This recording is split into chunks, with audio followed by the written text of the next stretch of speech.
All right, it is Tuesday night in Tooney Town, and that can only mean one thing. It is time for the fastest rising pro wrestling live stream podcast on the internet today. It is time for Tooney Talk Wrestling. Folks, my name is Marvin, and I am the Movie Monster, and I am thrilled to welcome you back to another week of nonstop wrestling talk action. We've got a lot to talk about this week. You know what? I think we have to just get it out of the way right in the beginning because there's so much Meltzer this week. So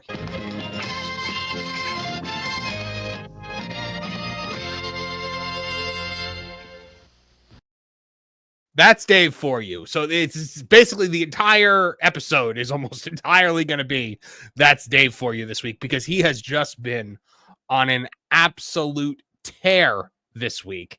And, well, I need the crew here to help me dissect it, mostly because I try not to pay too close of attention to Dave Meltzer because I feel like my face would melt as if the Ark of the Covenant was just opened. So we need our quality team here to talk it over with us. So first one got to bring out is the one and only Dis. Yo, hi, I'm here. What's going on, buddy? Not much. Not a chipmunk yet, am I? I hope. No, you are not. You are not a Okay. chipmunk yet, but that was one of the issues that we had going on beforehand. But you know, we are. So Kevin Apollo is on his way. He is going to be a little bit late. He popped in to just let us know he might be like 15 minutes late. So you know, I guess you know that's all the important people, right?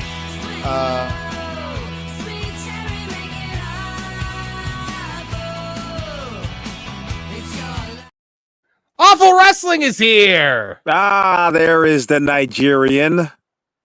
Yes, I the missed him. Nigerian prince has returned. I felt like you have suffered the indignity of Pedro a little bit too long, and it was time to bring you back to basics. Yeah, not just me, my friend. Your entire chat. They all. I don't know how that happened. I'm so sorry. Yeah, If only the you got world. ODD. If only you could prevent the world from suffering from Pedro Pascal, then we'd be in a lot better. Well, no, there is no No stopping relief him. to be found There's no stopping whatsoever. him. I've seen that Fantastic Four movie on He's not Thursday, that and bad, I'm gentlemen. looking forward to it. Really? What? I can't wait to see it. See what kind of train Really? wreck it is. I'm about to say, because first you were talking about how great Mercedes Moné versus Tony Storm is, and now here you are talking about how great Fantastic Four is going to be. Yeah, it was all right. Now, still haven't seen Superman yet, but The good thing about the Fantastic Four movie is there's no legacy of wonderful Fantastic Four movies. There you have it. There's You know, the secret sauce right there. I will have no criticism levied against the early 2000s first Fantastic Four movie because I really enjoyed that. I mean, okay, Doom sucked, may he rest in peace. But you know, that wasn't the actor's fault, that was the script. And for some reason, everyone always wants to give Doom weird electric powers. But yes, What'd you think of the Trank one? I've never seen it. You know, Really? never released, so it's Well- never really been part of my. But Oh, what I'm I have sorry. seen.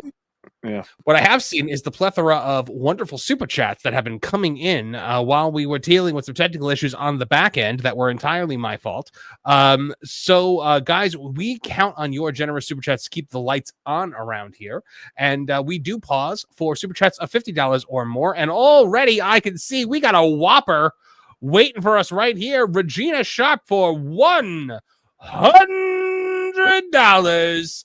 The guy comes on the screen, comes right off the screen. You're a freaking giant. There's other guys. It looks like they should be serving me my, fast food McDonald's or whatever and say I could kick their ass. And that is by Drew. Glom Gold! Glom Gold! Glom Gold! Glom Gold! Now, is this like a Drew McIntyre quote? Or Yes. something? Yes. Yeah. So you want me to... The guy comes off the screen, There you comes go. right off the screen. You're a freaking giant. Then there's these other guys. It looks like they should be serving me my, fast food McDonald's or whatever. And I say, I could kick their ass. When did Drew become fat bastard? That is my Scottish accent. This. All right. Let's hear your Scottish. No, please, yeah, really. Please, let's hear your Scottish accent, please. Regale us with your brogue. Excuse me. I don't pretend that I can do accents. I'm very. He comes right on the screen. He comes right off the screen. You're a freaking giant. There's other guys. It looks like they should be serving me my, fast food McDonald's or whatever. And I say I could kick their arse. Gotta say arse. You actually clarified my joke. Yeah, you clarified my joke because my joke was just that you're not doing an impression, you're doing an accent. That was the crux of the joke. So the big difference between Scottish and Irish also, Irish would be like, the guy comes right off the screen. You're a freaking giant. There's these other guys. They look like they should be serving me my, fast food McDonald's and Shamrock Shake or whatever. And I say I could kick their arse. Okay. I got to workshop my Irish or Scottish accent. I was going to say, Awful, your turn. Go. Yeah, I got nothing, my friend. It'll come off Jamaican, and then somehow it'll be a Haitian, and then some Barico would somehow pull in there. But I will say, Regina Sharp, thank you for the $100. One more super chat like that, and I think you'll be able to move into Marv's place. I have a pool now. Yeah. Hey, how about that? By the way, wanted a pool my entire life. How much work it is. Like, I don't know. I was like, oh, this is gonna be so much fun. And I'm just like, I'm just cleaning this thing every day now. And yeah, what do you think? The pool angels come out of nowhere and like I'm supposed to have a guy that comes every week to do it, and he didn't come today. He was supposed to be here today. Then are you sure? Are you sure you want him to come at all? Yeah, it's already come. He shows up when I'm home. Okay, all right. We'll see about that. That's why you need a swimming hole. Swimming holes are so much better. You don't have to work. Oh yeah, then instead of having to clean it, you just get flesh-eating bacteria and brain-eating amoeba. This guy is amazing. I was gonna say, swimming holes are great. Sometimes there's fish and snakes in them. You might get a coli. Everything's wonderful about a fish, but you never. But there's always activity. Yeah, sounds fantastic. Sounds like a swimming hole is exactly what I need in my life right now. Mm-hmm. Anyway, thank you, Regina Sharp. And also Regina Sharp for $5 is just wanting to add my prayers for Ozzy and his family. Here's hoping the Bat is happy to see you in heaven when you arrive. Absolutely. The death of Ozzy, we found out live on the pro show that Ozzy died. And like I literally it came up like in the chat, and I think Jonas was like mid-conversation, and I like gasped. Because I love Ozzy. So, it was, I feel like the entire world just like collectively like went, oh, like that was kind of true. That was the exact reaction everyone had was, oh man. So, and he just had that farewell tour like a couple weeks ago. Yeah. I mean, it was a real farewell tour. Hey, it's just like another WWE Hall of Famer, Ultimate Warrior, did the same thing, came back, got in the Hall of Fame, died. Can we real talk about that? Because I think enough time has passed. Do you think that maybe, like, what would have happened had the Warrior continued to live after that Hall of Fame induction? How quickly would it have all blown up? Yeah, about 3 months. You think 3 months? Because remember, like, this was like Trump election. Right. So, like, imagine the Warrior, like, in the first Trump administration. Like, it would have just been a nightmare for WWE. Not even the administration, the run up to the election is when it would have happened, because that's when they all started coming out, right? So it would have happened during that time. Yeah, I think about that all the time. I'm like, I can't stand the Saint Warrior rhetoric, because I'm just like, guys, come on. I know he's dead and it's tragic. That Saint Warrior rhetoric died maybe like 3-4 years ago. Like it was a thing. It's thank goodness because I am so tired of this guy being hailed as this great person. I'm like, guys, let's say it's tragic that he died so young, but let's not pretend that he was Mother Teresa. Right. Yeah. Gentlemen, in the last 2 days, we've lost Malcolm Jamal Warner, we've lost Ozzy Osbourne, and we all know this shit comes in threes. Like, I dare to think of who the third one could be. I was gonna say, I hope you're not asking me who's coming next, because I'm not having that conversation. I was sliding toward that moment that I had a moment of clarity. I was just like, hey, wait a second, that's kind of skeevy. Who's next? Having that conversation.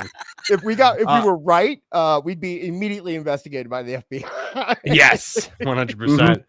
All B booty bees. Oh, it's a wrestling show. All B booty bitches and bacon with big boobies for $2. Says R.I.P. Ozzy Osbourne with a picture of a bat. Guys, I hate to be the bearer of bad news to the bat thing, but like most of those bats, like, you know, weren't real. So I think one time there was a real bat and Ozzy got the fright of his life. Yeah, that was that was the time that it was a big deal. Because he kind of freaked out. Did he actually bite the head off? I want to say there was one time when he actually bit the head off a bat, and people freaked out because it was like that was the real time. All the other times were works, but that time it really happened. And it might be an urban legend, though. I don't know. Zach K for $4.99. Diary of a Madman, a great Ozzy album, or Meltzer's newsletter. R.I.P. WWE Hall of Famer Ozzy. Was Ozzy in the WWE Hall of Fame? Yep. Mm-hmm. For what? For being Ozzy, goddammit. Well, I mean, like, yes, like he's Ozzy Osbourne. He gets to be in every Hall of Fame, but like, did he ever do anything in WWE? I don't remember him ever doing anything. Yeah, he did. He was at a WrestleMania, right? Yeah, he was at a WrestleMania, right? That's what it was. It was like, well, was he one of the guest hosts of Raw? Because that is not enough to put you in the Hall of Fame. He was that too. I know that for a fact, but I'm pretty sure he was at a WrestleMania. Like it was like 2 or 4, one of those around there. Right. Blazing Bolts for $5 says The Rock is the people's champion. Marv is the people's Muppet. We love you, Marv. I love you, Blazing Bolts. Thank you very much. Yeah, there we go. You and Kiyomiya 2. It was WrestleMania 2 in the corner of British Bulldogs. So, okay. Regia Sharp for $5. I understand now that Colbert has been released. Oh, I understand now that Colbert has been released. He's talking about signing with AEW. Well, I mean, you know, he couldn't kill their ratings much more. So yeah, dude. $40 million in the hole. Come on, Colbert. Sucker. Pablo the real one for $4.99 says, talk about Peter Rosenberg getting heat via Cornette and Brian Last. Is that the guy who did the Hangman would get over in any era? No, it was Alba, wasn't it? I'm curious. Yeah, that was Alba. He also got heat through Cornette and Brian because they ripped that to shreds. Yeah, I don't know what the Peter Rosenberg thing is. Have to inform us. We'll talk about it if you can tell us about it. John Williams for $9.99. I analyzed Mox versus Hangman and came to what it was trying to say. Strong man can't beat a meanie. No, they need to let a rich man save them instead by stabbing the meanie with soy. I don't know. I watched that match. That's not what I took away, but you know, it's art is open to interpretation, I guess, right? Blazing Bolts for $2 is Marv. Can you do a Moxley impression for us? My Moxley impression is just an impression of Brian Last's Moxley impression, just like I like to drink blood and build houses out of bones, like just idiot edgelord stuff. You and Kimia for $1.99 says I would rather give my money to Marvin than Tony. I would rather you do that too, you and Kimia. So thank you for that. Tony Khan doesn't need your money. I, however, do. Blazing Bolts for $5 says it's unbelievable that Meltzer would give Plumber Moxley 5.5-star ratings for his mud show match at All In. # old senile fart. Yeah, we're going to talk about it. We're going to go through the the star ratings for both All In and Evolution because it's pretty insane. Blazing Bolts for $5 also says I really tried to get back into wrestling this year. A few talents I'm a fan of, but I'd rather just support Tooney Wrestling instead. Well, we appreciate your support, Blazing Bolts. Thank you very much, buddy. Craig Churchill for $5 Canadian says I pay zero attention to Dave, so I have to go to you guys to find out what the mook has been doing and saying. I have a feeling that Craig might be one of my people. Either that or he's being very offensive right now. I'm offended. You know, I just tweeted this. Like, every Italian gets to a certain point in their life where all of a sudden, like, they really love Andrea Bocelli, and like, I think I've hit that point. Because like today, I was Marv. Who the hell is that? Like Andre. Well, he's the blind Italian singer that like everyone's mom, or at least everyone's mom in my neighborhood, was playing nonstop, like while making Sunday dinner. Like it's okay. All of a sudden today, like I was just like doing some work, and I'm sitting there going, I'm like, oh good lord, it's in my head. It's just something genetic, just switches on one day. So I guess I've entered that stage of life. I've been informed by the chat about the Rosenberg thing, and yes, we actually are talking about that because it's about the Goldberg interview. It's stuff that we didn't touch. That's what he's. So yes, we will be getting to that. Yes. Let's wait till Kev gets here. Regina Sharp for $5 says GD Pedro is in everything these days. Yes, he is. Forever Runner for $4.99 says, don't talk smack about Jade today, Dis. I'll take your honorary Mexican card away, and you are SOL during the next roundup. I'm warning you. When did I say anything bad about Jade?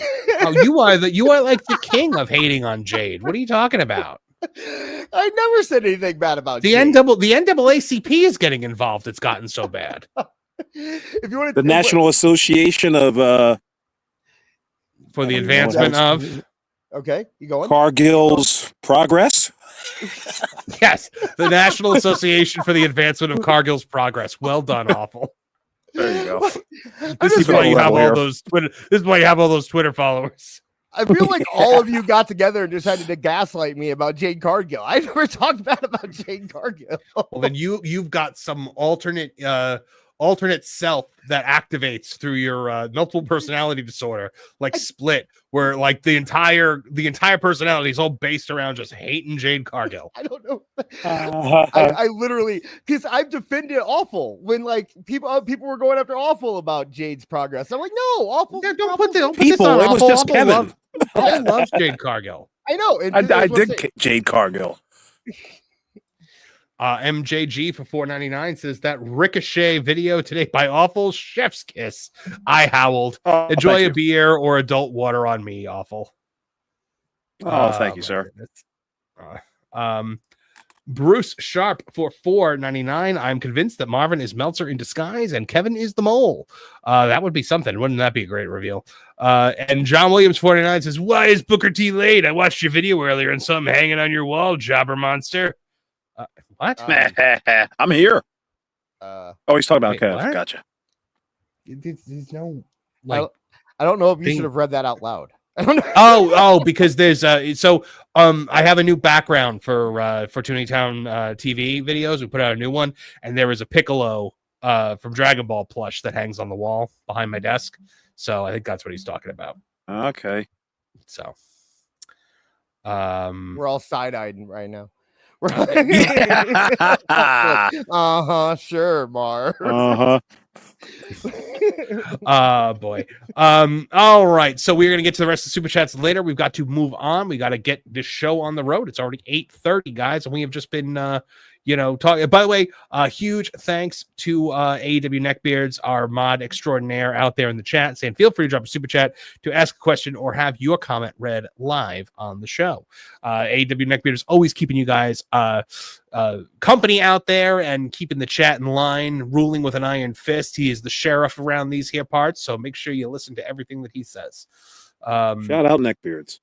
Yes. All right. Well, gosh, where should we start? So much to get to this week.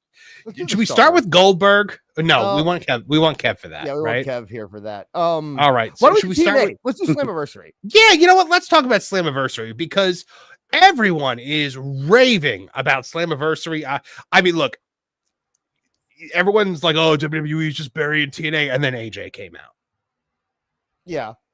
I mean, come on. Well, that's amazing. They're still now. The thing is that Trick and JC won both. Like they have WWE has all of TNA's big titles right now. And right. Well, it's called the storyline, and people were very upset about that. It's also called leverage for when you're negotiating your TV rights deal that's coming up very soon, right? Like TNA's trying to get their first real TV rights deal in 10 years. Don't you think it's a good bargaining chip to say, hey, you know what? My champions. They work for WWE, the biggest wrestling company in the world. Mike Santana, world champion. Like, come on now, Mike Santana works in our mailroom office right now. Like, he's not going to be the one to give you a TV deal. Not like a Trick Williams or anybody else. Yeah, you're exactly right. Like, people got to get it together with these ideas that it's something more than. Now, here's the thing, though. Like someone like Joe Hendry is not the guy who should defeat Trick for the honor of TNA because Joe Hendry is just moving right to NXT very, very soon. So I think it's got to just be TNA's next homegrown guy. And Mike Santana has been, I mean, he had that brief stint in AEW, but besides that, he's been TNA longer than a lot of people that are there. You know, because he was in LAX back in the day. So he's been there for a long time. He's a homegrown guy. I understand we really got to get over this whole thing about, oh, they lost in their hometown. Like, guys, we got to get past that. They cannot base their entire booking about their hometown. Well, and at the end of the day, like that's heat. Like that brings you heat. Like there's like it's a story. Occasionally the hero has to hit a low point. Yeah. And you know, it's classic booking. It's done well. They even sold it really well because Joe Hendry could have won, and Frankie Kazarian ran in and kicked him so he couldn't hit. And then the announcer starts yelling, "We're trying to win our titles back. Why are you doing this?" Like that kind of stuff. They're really selling the idea that TNA is getting together to win these titles back. And now we're going to start seeing the front going after NXT, joining together. I could see a lot of things happen. This is around the time that Hendry's contract is supposed to be up. So he could very well, in storyline, switch to NXT and switch to NXT in real life. You know, like that's a real interesting twist to this whole thing. And also, Slammiversary has never been their biggest pay-per-view. It's always been it's the anniversary pay-per-view, but the biggest pay-per-view is Bound for Glory. So that's coming up in a few months. Just people need to have patience. Yeah. It's instant gratification. That's what everyone wants now. And if you want that, AEW gives you that plenty. You can watch it, enjoy it, and I'm sure you'll have fun with it. But that's just not what most people are going to respond to ultimately, right? In the end, you're going to be happier if you had to wait. Yeah, absolutely, guys. It is. I don't understand how impatient people are. Like, you can draw this TNA versus NXT thing out for a long period of time, and the longer the NXT heel has your world championship, the more the TNA homegrown crowd should be dying to see him lose it, where they will pay money and tune into TV. And like you said, they are talking to TV networks right now. So of course that was why, I mean, look, you know, Saint Tony, wasn't that the reasoning why they put the belt on Jericho? Because they wanted, more favorable TV stuff or something like that. I remember something like that. Yeah, put Jericho front and center. But if I could pontificate for about 15, 20 seconds about the Slammiversary pay-per-view, Tessa Blanchard, I don't care what anybody says. I don't care what her past shows me. She is a phenomenal wrestler from top to bottom. She's just so good at what she does. You know she's hungry to get into the big time. And I think on Sunday it showed a lot of her personality. Great match with her and Indy Hartwell. Great match. Yeah. Now that opener. Here's my question to you guys. Do you think that we can get to the point where TNA is as big as, say, NXT, where it's getting the same kind of ratings as NXT, because it's going to basically have the same audience, give or take? Because if that happens, then TNA is the number 2 wrestling promotion in the world, which is you got to give it time. To say. Yeah. No, I know you got to give it time, but do you think it's possible? Is what I'm saying. Yeah, it's absolutely possible. I give it 6 to 8 months. Now, it won't be beating anything as far as like ratings or anything, but as far as their attendance, it's going to grow. It's going to grow. And that's the prime time metric right there. How many people are going to show up to your arena to watch your talent work? Dude, that's the long and short of that. I think they can beat them in ratings. I think they could. Where are they going to go? Where do you think they're going to go? What night? Okay, it'll probably be Wednesday. Thursdays. It'll probably be the same night they're on now. It'll probably be Thursdays. But the idea of WWE fighting a proxy war, like using TNA like Ukraine against AEW. Oh, now you're getting all geopolitical here. Okay, I see. That's a fun thought to think about, and I think that it would at least divide the audience if they did on Wednesdays. I think AEW would take a hit. A major hit if TNA win. I don't know if they beat them, But the problem is that I think TNA will take a hit too. And I think the best move is for them to stay on Thursdays. They don't have competition. Right. It's been the night forever too. It's been the night forever. The one time they moved off Thursdays, what happened? They went to Monday, and how long did that last? 3 weeks before they were back on Thursdays, you know? Yeah. Well, so Bischoff floated the idea that TNA could become the number 2 promotion in the world. And then, of course, you know, AEW's valued at $2 billion, a number that I just pulled firmly out of my rear end. That's Dave for you. That's Dave for you. Hold on. I know I played it before, but...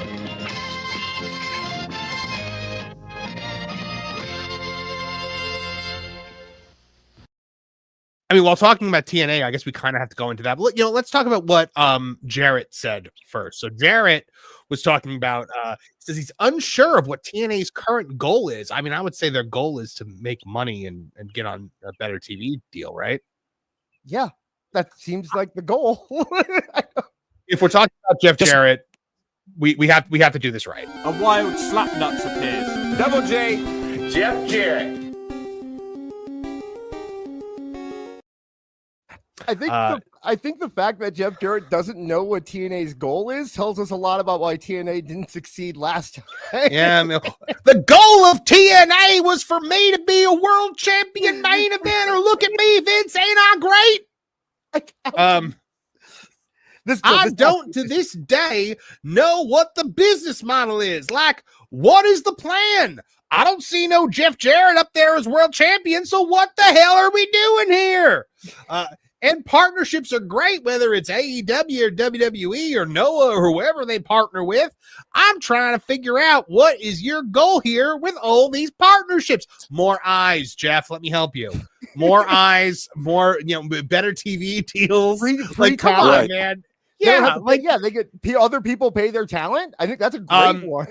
You've now developed a system where anything can happen on these shows. AJ Styles showing up. I wouldn't be shocked for Kurt Angle showing up. Things like that. I mean, guys that have been big in TNA in the past. I think you're going to start seeing them pop up. Dudleys. The Dudleys just came back. They're Dudleys, and they're going to have an ill-advised match with the Hardy Boys, apparently. Yes. Well, did you say Devon lost 160 pounds or something like that from DDP?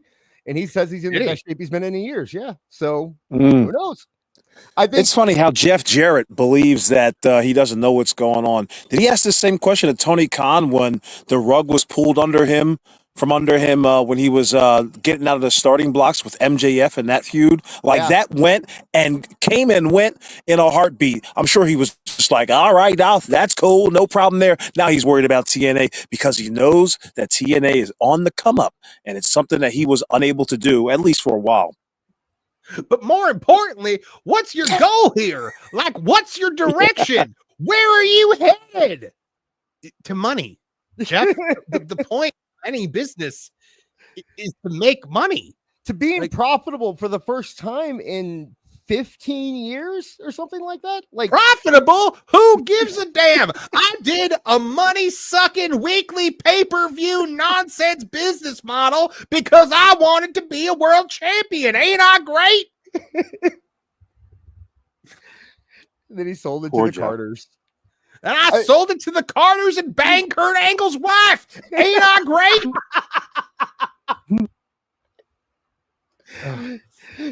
This has to be disingenuous, right? Like, it's gotta be. It's gotta be because he's smarter than this. We know he's smarter than this, right? I mean, it doesn't. Is it eventually his co-host is Conrad Thompson, isn't it? Yeah. On this, yeah. So there you go. There you go.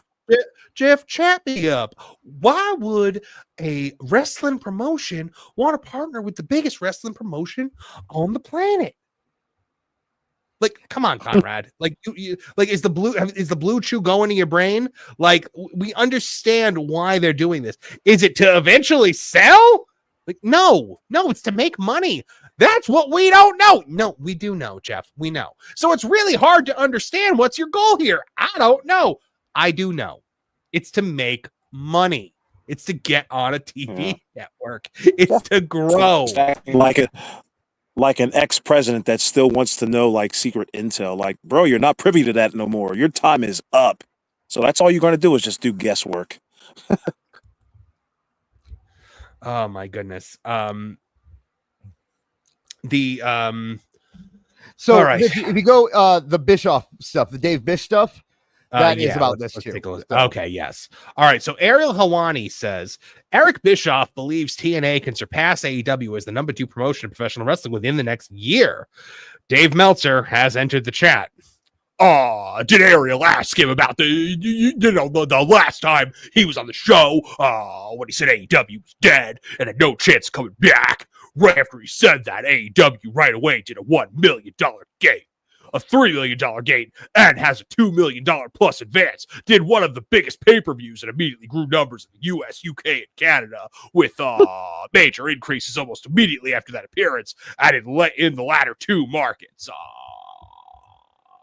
So, so real quick, our friend Nick Leiccollo is in chat, and he gave us a scoop if you want it, Mark. Yes, that is a heck of a scoop. So, guys, I don't know if you guys know Nick Leiccollo, but I mean, he has been all over my X feed for all the best reasons for the last week. I have just been enjoying watching him take on the IWC. He's agent extraordinaire to many top talents over in the WWE.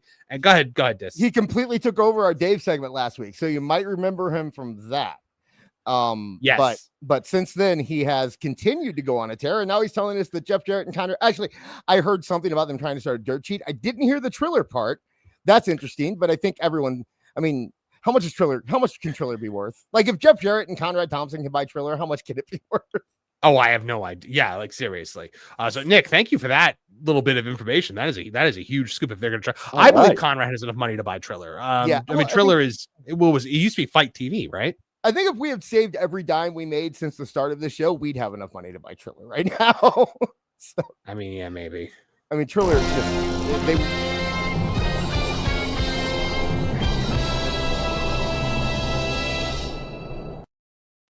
Kevin Apollo, my friend. So, Marv, chat me up on buying an absolutely worthless network because I've got money to burn. I got money to burn that I'm going to inherit all Ric Flair's money, too. I got dick pill money. Joke's on you, fat boy. I'm not going to have any money left when I die. I'm taking it all. Did anybody hear? He's already got the belt. Who did the? Was Graves on last night on Raw? Am I remember that right? Yeah. And he did the Conrad joke.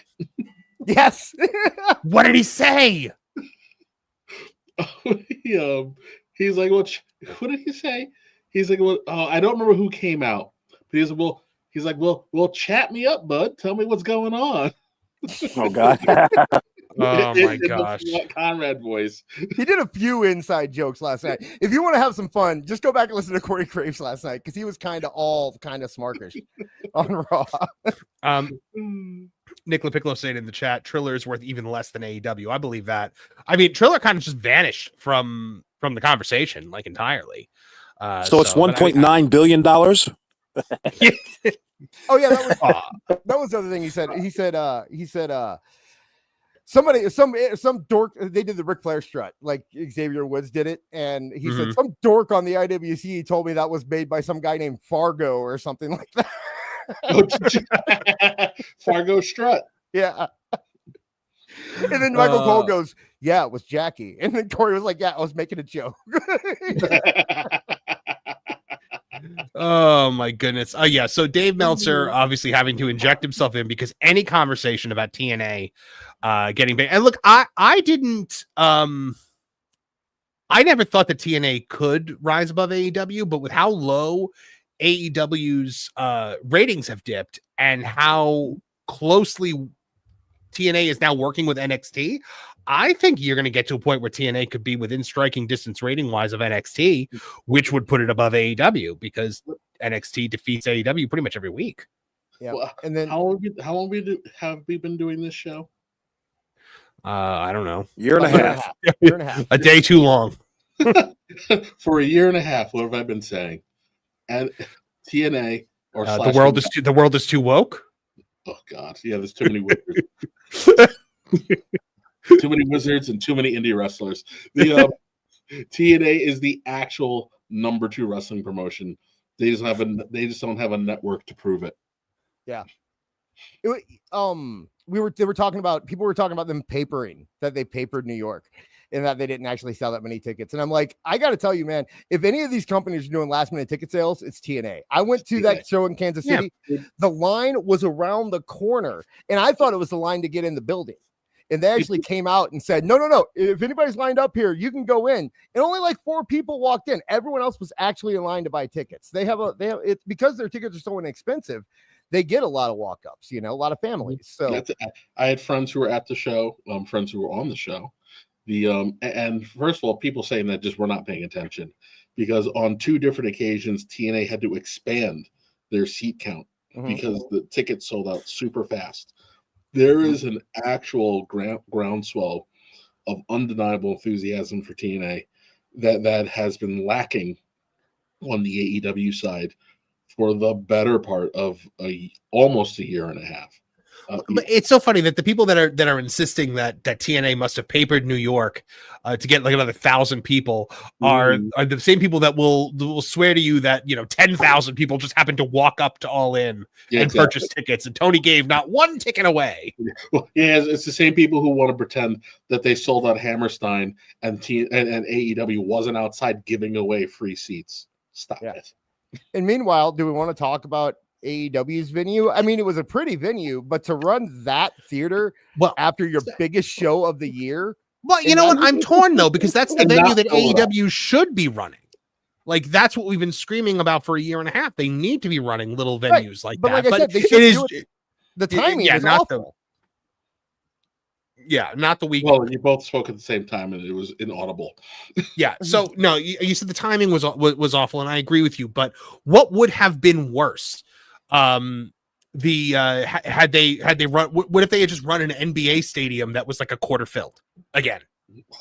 After I would have rather seen a small building packed than a large building with no one in it. Not a theater though. There's plenty of college basketball stadiums in Springfield, Missouri that you can run that. That's true, but they can't though, and listen. That tiny building was barely filled up. AEW needs to understand that their only choice is to master the art of illusion. They have to go to small buildings. They have to find a way to pack those small buildings so that on TV it looks like there's a lot of people there. Yeah. And it's got to look like there's a lot of people who are having a lot of fun. Part of the draw of an ECW show was you looked at that crowd and you were like, oh my gosh, it's like a mosh pit. Absolutely. And there was nothing better than going to the Queen's Elks Lodge or to Hammerstein when ECW was in town. Yeah, I think my point. I think I lost my point there. My point was that they shouldn't have to be running these buildings if they think that they are so much better than TNA.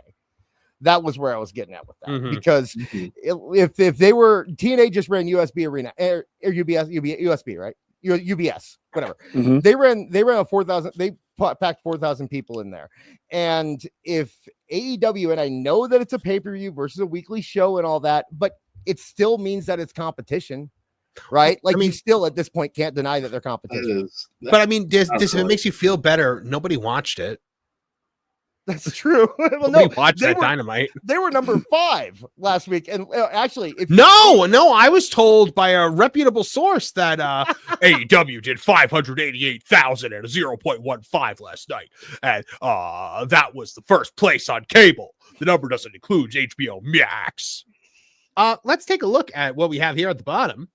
Jesse Walters' Primetime on Fox News did 2.964 million viewers. I'm willing to bet that the key demo was also above a 0.15. Well, they changed the key demo. Did you know that, Marv?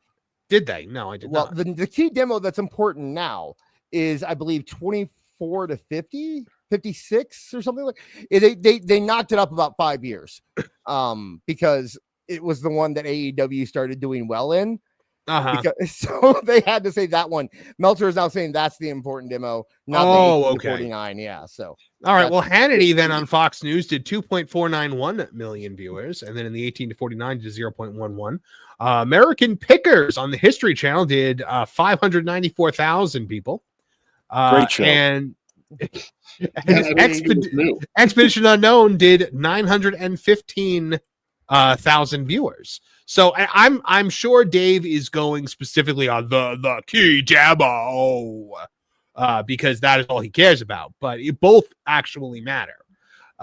It's absolutely ridiculous. He just gets caught in lie after lie after lie. It's just disingenuous nonsense bullshit. Here he is talking about the Oscars. Something he was having one of his back and forth with Raj Giri. He says the Oscars also don't have people running it talking about who should win matches. Do the Oscars vote on best movie or do they just give it to the best box office? Box office is important. But by that argument, the most impressive is CMLL, since they run the same building 52 to 156 times a year, and WWE only runs places once or twice a year. That makes no sense. No sense. You are endless, and I apologize to our fans listening in Mexico, but I'm going to be very brutally honest here. Go for it. You are in a fucking shithole with nothing to do and with no money. CMLL is so dirt cheap. You're going there to have fun. If I had a goddamn near free stadium that had almost damn near free wrestling that was going to be on TV playing out of it in the middle of bumfuck nowhere, it'd be packed too. Jesus, this shit isn't that hard. Mm-hmm. So more disingenuous nonsense by Dave. Then of course Dave also got it says Charlotte Flair versus Alexa Bliss has been planned for SummerSlam. Community note for the win. Dave Meltzer is once again incorrect. As officially announced by WWE, Alexa Bliss and Charlotte Flair will be teaming up to challenge for the women's tag titles at the show. It's incredible to me how he just makes shit up based on common sense booking. It's unbelievable. I kind of want him to be the third. The third? I'm starting to yeah, you know what the fuck I'm talking about. The conversation we had earlier. Oh. But good Lord. Yeah, we are not calling for that. We are not in no way calling for that. No, we can't do that. No. Anyway, we already hit 3. So I also, I'm not saying 100% that he's just making this up, but I do think that WWE might like to mess with him a little bit, and they might have told someone they know talks to Dave that this is what's happening so that he'd report it, and then they could immediately not do it, and that he looks, because they kind of like to do that sometimes. You have to admit, they do like to troll a little bit when it comes to the book dirt sheets. So, either way, it's a wonderful site. I love that the community notes are finally being used for good, because so many times I have to go in there and downvote stuff because they're being used to correct Daily Planet articles and stuff like that. So seeing that it's actually done to correct Dave Meltzer makes me happy. Look, I have been having a lot of fun with the official Luther Corp X account, where every time they post something, I post hashtag free Lex Luthor, and you won't see this in the Daily Plandit. But it's not a place for community notes. They don't need to use those. I'm just saying, yellow journalism needs to be called out. That Lois Lane has had it too good for too long. All right, so we have a video here, Dave Bish 2. So let's see what Dave had to say about Eric Bischoff. He was on with Ariel Helwani, said that 1 year from now, and he did qualify this by saying, if TNA gets a better television deal, they will be... Yeah, if they get a better TV deal, that makes sense. That makes sense. Yeah. Ahead of AEW. 1 year from today. A better television deal than the one they have now, or a better television deal than AEW has?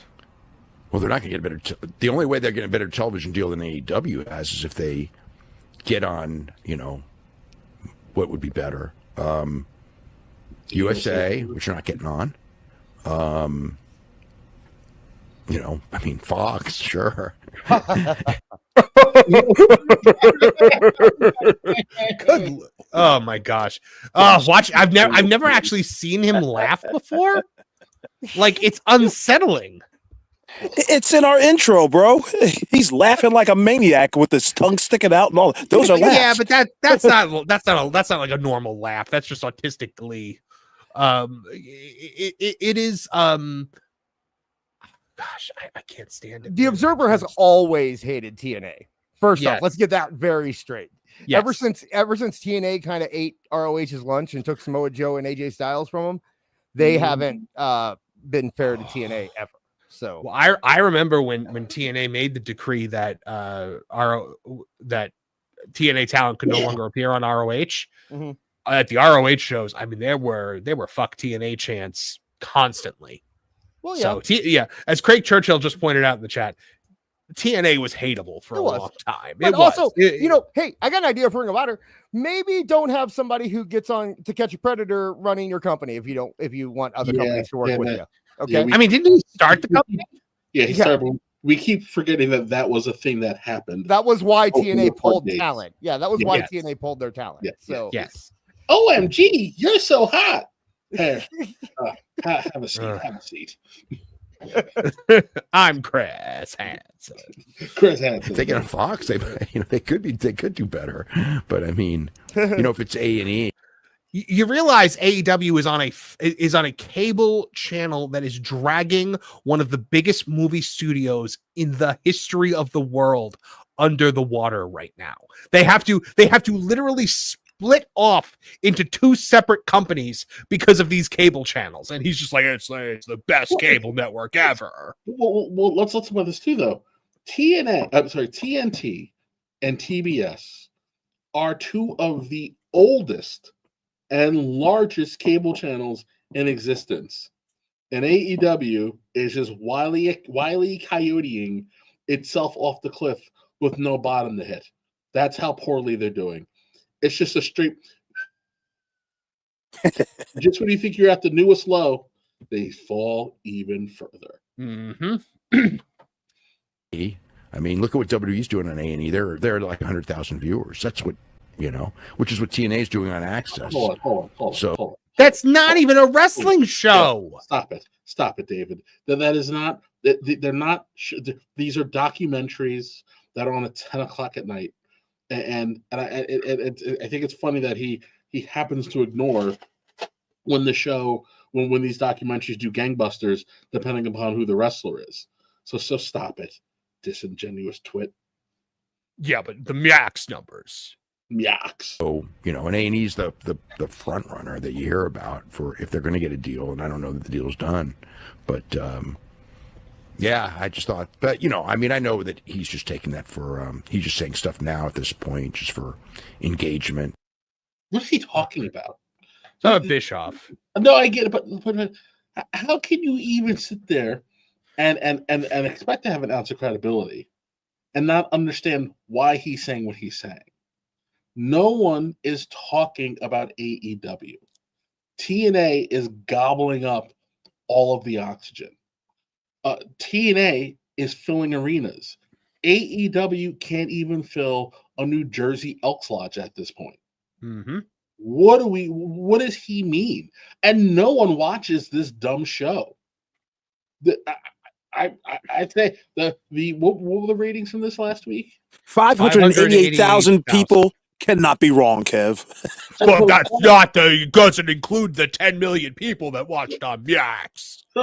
So here, I will admit that I was wrong because I thought we had another 6 months. Not even. I thought we had another 5 months before AEW was this low. Who knew they could fail faster than my bare minimal expectations of their failure? Hey, I'm raising my hand. Hopefully, they're not even around long enough for you to be able to finish the book. Yeah, true. Holy shit. All right. Let's get to some super chats and then we'll get back into some more Dave madness. Because like I said, it's basically the whole show this week. Bruce Sharp for 199 says Regina Sharp is Tooney Town's Tony Khan. Well, I mean, she's better than Tony Khan. I mean, she's not an idiot. Regina Sharp then for $5 says the Wrestling Proxy Wars on VHS for $14.99. Mr. Jamie Jam 88 for 199 says, you didn't see how salty TK and the Sickos were to TNA. I didn't see Tony Khan being salty. What did he do that was salty? Are you kidding me, Marv? Listen, somebody had made a prediction on X saying, like, once Slammiversary's pay-per-view is over, Tony Khan is going to tweet. Within minutes, bro. Minutes. He tweeted. Minutes. He tweeted, can't wait to see you for Wednesday Night Dynamite. It's going to be a great show. Tried to suck up all the oxygen. In fact, that tweet got more views than Dynamite's ever going to get. 708,000 people looked at that thing. And that's what Tony Khan does. He tries to take the air out of everybody else's sails. It's just, that doesn't sound doesn't right. work. I've been told Tony Khan is the nicest, most wonderful, most wholesome little cinnamon bun that's ever lived. Well, he is. Do you get the feeling that Tony is just desperate now? Like there's desperation around this stuff. 110%. He should be desperate. That's the thing. Like, AEW needs to be operating and moving with extreme urgency at this point.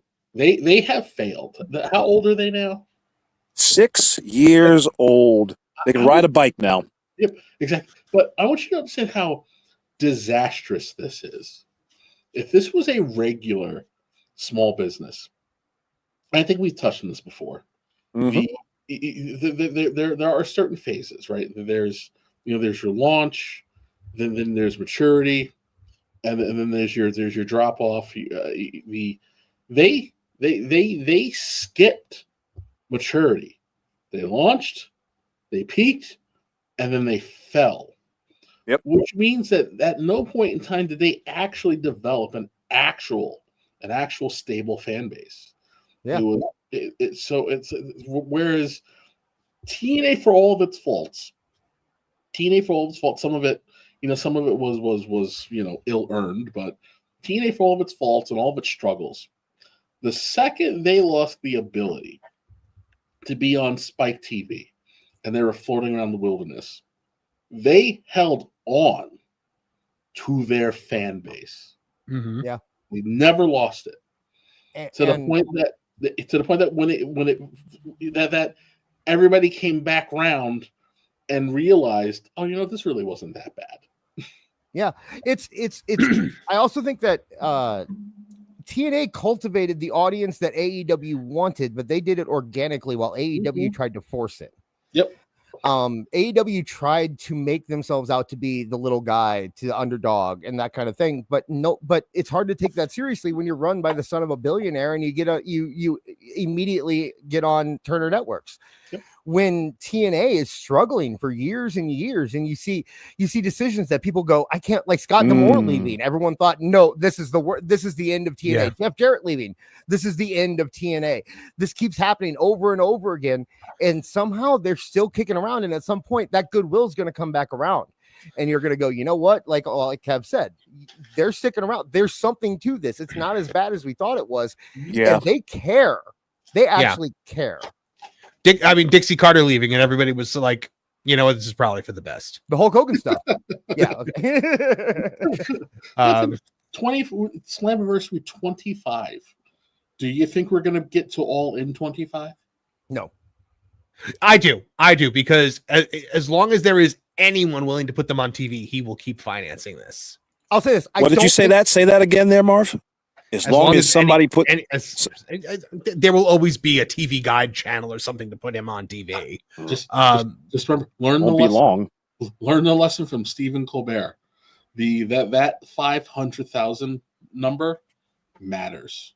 Yeah. And the closer you get to being under it, the less viable you are. Yeah. You are losing money once you get below 500,000. Doesn't matter what's going on. I can't sell ad revenue, which means you're just an albatross on my airtime. Doesn't matter. Oh, the demo. I mean, will AEW be around in 25 years? I don't know, but I think All In will. I think that will somehow survive. I think that will be important to people because it started before AEW. So I think that somebody will keep that alive. Don't know. Slim Jim presents WWE All In. Karate Masters. Oh no, it won't be WWE. It'll be Evolve NXT. All In. James Kapolsky finds a way to survive in wrestling again. Anthony J. They just put him in charge of AEW and they buy it. That'd be the way to go. Anthony J for $5 says my favorite stupid Observer quote was Alvarez saying he doesn't get Blake Monroe's heel gimmick. Checks notes after 1 week. Alvarez has moments where he's kind of based, and then moments where I'm like, wow, no, this guy is just a complete idiot. He's not. He's gone all the way dipshit recently. All the way. Has he? I pulled that clip. There's a clip in there of him talking about TNA too, where he's just like, TNA gonna TNA. Like he's just so. It's TNA gonna be TNA. In other words, be infinitely better than Dynamite. Regina Sharp for $14.99 says Jeff Jarrett is an unfrozen caveman lawyer. He finds your great skybirds and this thing you call fire confusing. Oh my god. A wild slapnuts appears. Double J, Jeff Jarrett. Kev, you weren't here for that when we were reading the Jeff Jarrett quote where he was just like, I don't understand what TNA is trying to accomplish. We're like, make money. I watched him say it. And I'm like, what do you mean? Like, at this point, why they signed such a small deal? Why isn't Carlos Silva the champion? I watched an episode of Impact, and there was not one match that ended with a guitar shot and me winning a world title. They're missing the entire point of what this is. How can Carlos Silva be taken seriously if he hasn't taken Mike Santana's wife yet? Oh. Good Lord. Mike Middleton for $2.79 Canadian says Dave came while writing that tweet. I'm sure he did. CWJ 128 for $5. Why couldn't AEW run the NBA arena in Dallas the day after All In after getting $30K? P.S. If you are TNA, maybe Nick Khan can help you get a TV deal. Yeah, you'd think that Nick Khan and the TKO guys might be able to actually help out with some some connections there. Regina Sharp for $14.99 says, AEW is the top-rated show in original scripted athletic programming that comes on Wednesdays after 5 p.m., but before 9 p.m. in the 18-24 and the 45-64 demo. Andre Adams for $9.99 says, how long before Meltzer uses the Chewbacca defense for AEW? What's the Chewbacca defense? You don't remember the Chewbacca defense from South Park? Chewbacca is a Wookiee. The Wookiees are from Tatchik. I do not remember that. Chewbacca be a Wookiee and from Tatchik.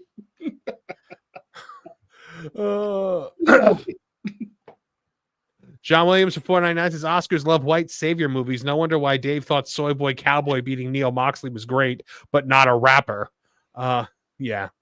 I know. How stupid. This feud's going to go on forever, by the way. Holy cow. We thought that Jon Moxley was gone. Oh, you kidding me?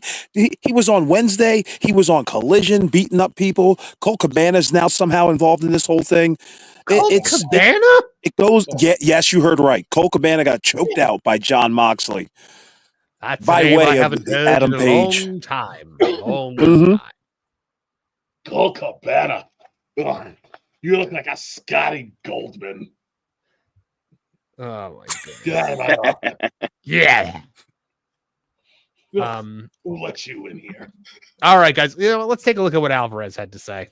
Van is really the big story. I could not. He always has just this smarmy look on his face. It's no matter whether he's like going back at Dave or just saying whatever, he's always got that same look on his face. Believe my eyes when Joe Hendry did not kick out. I was certain he was going to kick out, and he didn't. That's why he did. And then Yeah, exactly. That's the work. It's called storytelling. It's like being like I can't believe Moxley didn't lose the belt like a month after he won it. Like, come on, man. It's storytelling. You want to have your belt on we've explained this before earlier in the show, but you want to have your belt on a NXT guy while you're shopping around the TV networks. It makes sense. It gives you more exposure. It makes you look like a bigger deal. And also too, well, I'll let him finish his point, and I'll make my all point. right. So people can end on something intelligent. I laughed. Like, what? It's in New York. Like, everybody.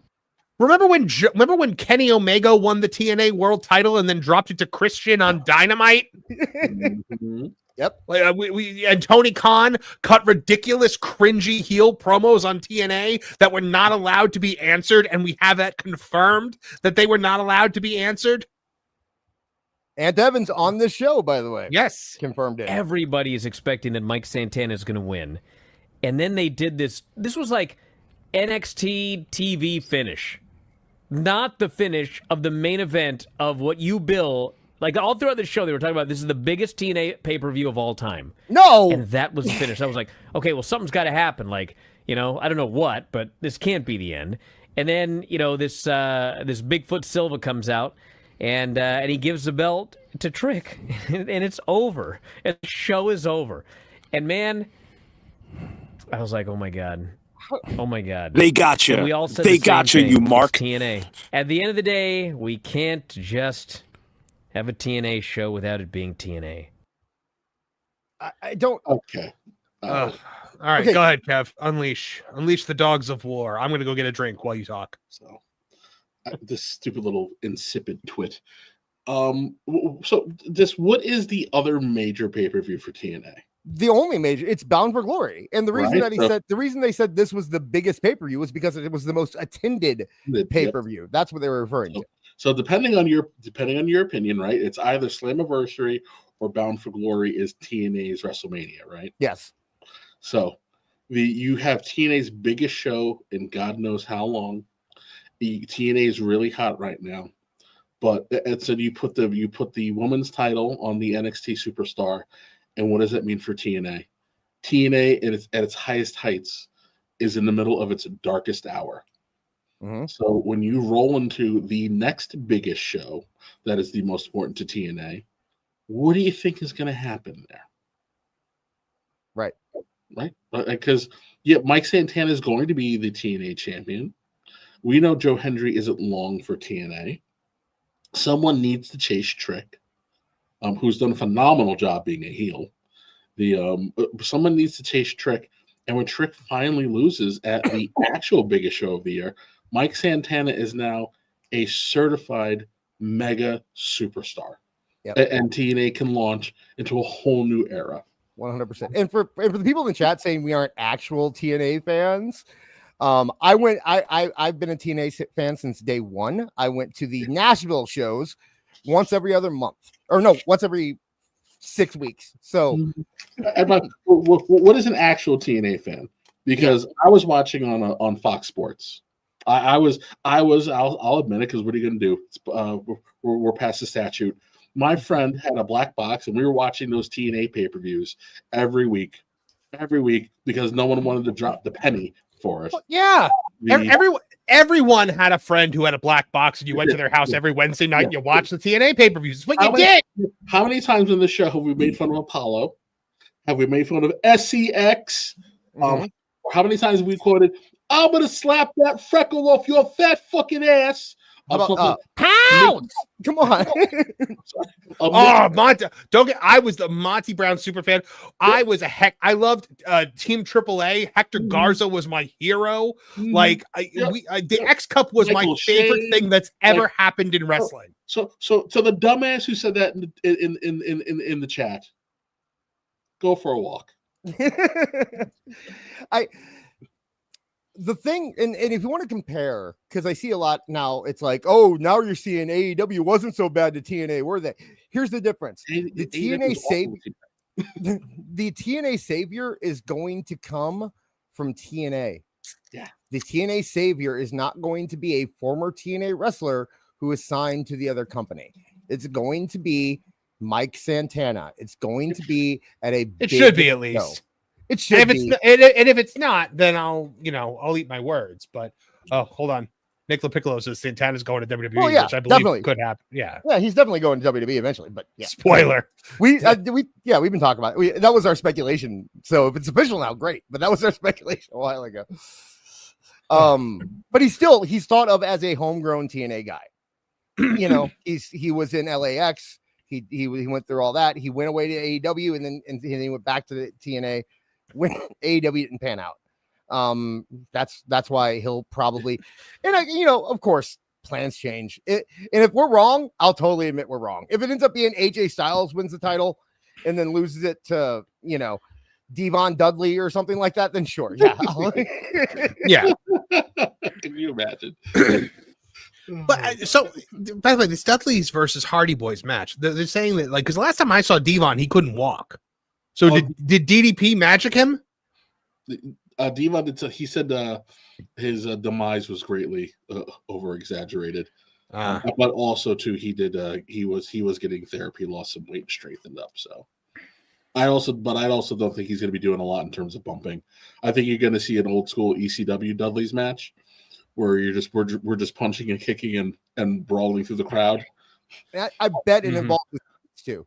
I bet his kids are somewhere in the mix there. They're probably going to do a lot of the work. So. All right, let's take a look at this other clip. This Dave head to head of like going head to head when you don't even try to have the superior product. Head to head, compare it. You know what I mean? There was no comparison. You went in there with, not even a championship match, a tag team match with women. Okay, it's your opinion. It's not a fact. Match. I wonder. Well. Do we have a buy rate yet for this show? It's no, still a little too early, right? Yep, they don't have it. I doubt we're gonna get it. Honestly, by the way, Chef Eddie said Mar pulled the Dave Meltzer when he said Goldberg would win the title from Gunther. I said that as my opinion and addressed it as my opinion. I didn't cite inside sources that I was charging people money for. That's the difference. We made predictions, not spoilers. Yes. You didn't do it in Dave Meltzer's voice, did you? Ricky Starks, Ethan Page, as you know what I mean. It's just there were matches that nobody cared about at any level. No one cares about Ricky Starks versus Ethan Page since when? Also, you know who cares about it? The more people that watch NXT than watch AEW. Yeah. That's who cares about it. So we walked out of that weekend, and no one was talking about this pay-per-view. Other than the people who were stuck in the Phantom Zone still watching it. Other than I know you guys watched it, right? No one was talking about AEW. They were talking about NXT and Evolution. So that means that WWE won at the end of the day. WWE won before it started. Yeah, because no one was talking about the pay-per-view. They were all talking about WWE counter programming, but no one was talking about how excited they were for Mox and Page. Yep. Level to the against the show that was so well built up. Like, why make yourself look second rate when, for the most part, most people think you're the. So I'm sorry. So the point he's making here is that they shouldn't have gone head to head because they weren't even trying. Mm-hmm. Which number one? He doesn't understand the words that come out of his mouth. Do you not understand the words that come out of your mouth? So you're saying, and which is actually a point that we made on this show, is that WWE didn't even really try with Evolution. Of course not. It was just another weekend of shows to them, right? So they didn't even try, and they still stole all of the attention and put on a way better show. Evolution was fantastic. Well, not according to Dave. It's because Dave is scared of women. So it's like, bro, what are you talking about? You gotta make yourself look second rate. Well, so first of all, I don't even know what fantastic build. I know we're supposed to be pretending, in the news space area that AEW has made these massive improvements, from what I'm hearing on the radios and all that stuff. But I don't personally see it. I just see a a show that is so boring it can't get more boring than what it actually is. So it has the illusion of an improvement. But no one watched the show. There was nobody watching for the lead-in. So does it really matter? This show is the personification of the ROH theory. If there's a great wrestling match and no one's there to see it, how great is the match? Yeah, I think part of it goes to the same thing that people had with like Oscar bait movies, where it's like, if you are over 4 hours long, you will automatically be considered for an Oscar type thing. I think with AEW, it's, hey, they had a storyline last 9 months. Isn't that great? Look how much better they're doing now. One of their storylines lasted 9 months. Like, they're really grading on a curve there. Because if that's what all we need to change our opinion on AEW booking. But that's what everyone brings up when you ask them, like, what is better? They're like, oh, didn't you see? They let the Death Riders went on for so long. It's like, okay, dude. What was the story though? What was the story of the Death Riders, other than the Neo Moxleys beat up a bunch of brown people, and then eventually moved on to the Cowboy? The only one that would have made sense is if Darby won, and he didn't. So, All right. I think they hot-shotted All In, so that's how that goes. That's why they weren't able to follow through. We're going to get to some star ratings in a minute, but first, let's get to some super chats. Regina Sharp for $5. I just figured it out. Dave doesn't dye his hair. It's all burned from him trying to think. That's a really good one. I'm sorry. Oh, my goodness. Split ends. Regina, you get this one. Rising to the top, push it to the edge, give it all you got, barely break a sweat, strong woman, strong. Regina Sharp, the strong woman of Tooney Talk Wrestling. John Williams from 499 says, Brian, criticism of TNA back then is funny because his criticism of AEW is what he wanted TNA to be. Now that he's got it, he hates it. That's actually really funny. Craig Churchill for $5 Canadian says, Dave speaks, my dog farts, same results, noxious hot gas. John Williams for 199 says, TNA will outlive us all. Well, TNA is has proven that, like Matt Hardy, it cannot die. Adam, you bastard! Yeah, you whore. What did I do where I posted that? Oh, somebody posted the Coldplay thing, and it was Lita and Edge, and I tagged you in it. I just wrote, Adam, you bastard! Lita, you whore! ROH! Oh, Blazing Bolts for $5 says Kevin Apollo should put Meltzer in the Steiner recliner. He would break. I break him. Crack. Forever Runner for $199 says Regina making it rain like Flair at a strip club. Hey, you know what? Real quick, shout out, congratulations, Ric Flair. He announced today that he is cancer free. So, good for you. Good for Ric Flair. Well done. It was skin cancer, right? I think it was. Yeah. Okay. Andre Adams for $4.99. Alvarez was voted most likely to own a windowless white van. Oh. Uncultured Barbarian for $5 says, while watching the Steiners versus Williams and Gordy and Sheep Herders versus Fantastics this morning, it's glaring how much better classic tag team wrestling was. Oh, you mean when there was an actual art to tag team wrestling, where it wasn't just four guys doing spots, when there was actual like thought put into it? But and nobody could just run in through the ropes. Well, hey, listen, Dave believes that the greatest tag team match to ever take place on U.S. soil happened this past weekend. So actually, or 2 weeks ago. Before we get to the ratings, we should play the Meltzer throwback as a setup. We will. That. 1KQ for $5 New Zealand says, Dave says, the first triple threat was pretty subpar match. Doesn't hold up to the Bucks versus Osprey and Swerve. We're going to get into it. Regina Sharp for $5 says, to you, the day the WWE graced your pitiful village was the most important day of your life. For WWE, it was Tuesday. I was trying to do a Raul Julia there, but I couldn't. It was Tuesday. Sunday Night Heat. It was Sunday. It was developmental. All right, so let's listen to this clip, the Meltzer throwback, before we get into the star ratings. Says, I know there was supposedly an issue years ago with the. Now, this is from 2023. The Young Bucks not No, shaking 2021. hands backstage at a WWE It's show. from 2021. Oh, I'm sorry. Yeah, it's 10/23/2021. Young Bucks not shaking hands. Is that why they are That's not? true. It is true. Is Yes, that it's true. is that why they aren't under a WWE contract at this point? They seem way too talented to not have. Sorry, I had to stop that. It's also a clip from an old one. This is actually from like 2014 because this is a Okay. best of. So I wanted to place the time right. Oh, okay, makes sense. God, they've been At around least a an long time. NXT deal. I don't know if they're great, and I don't know that they're what WWE wants. I mean, if WWE wanted them, they would probably offer them something and tell them to. Late breaking news: if WWE wants someone, they will offer them something. $14.99, please. Learn to shake hands. But I mean, if you watch the way the Young Bucks work, it's not WWE style. It's the farthest thing from it, and they're small, and that, which is not a kiss of death, but it's a negative. It's close. So they're they may. I mean, who knows? They may go. But I mean, like, the whole thing of doing a million super kicks and stuff. I mean, it's like it even kind of.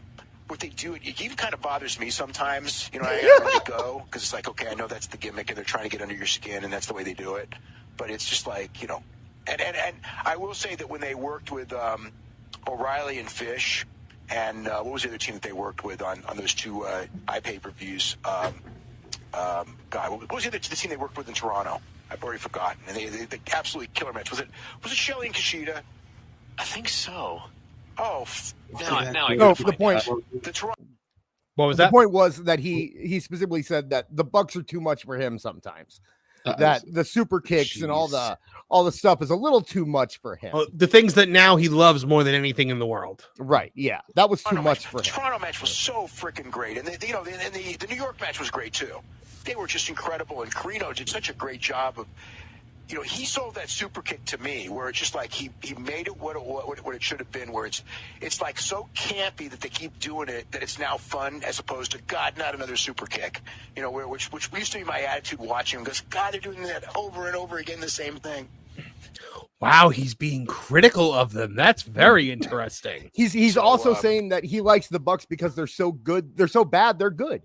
That's basically what he's saying. It's campy. It's not. But those guys they're. You watch them enough. I mean, they.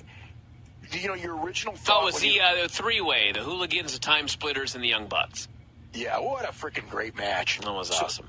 Yeah. Match. So, I mean, when I saw them, it's funny because when they were in TNA, I wasn't that thrilled by them at all, and people in TNA weren't that thrilled by them. They.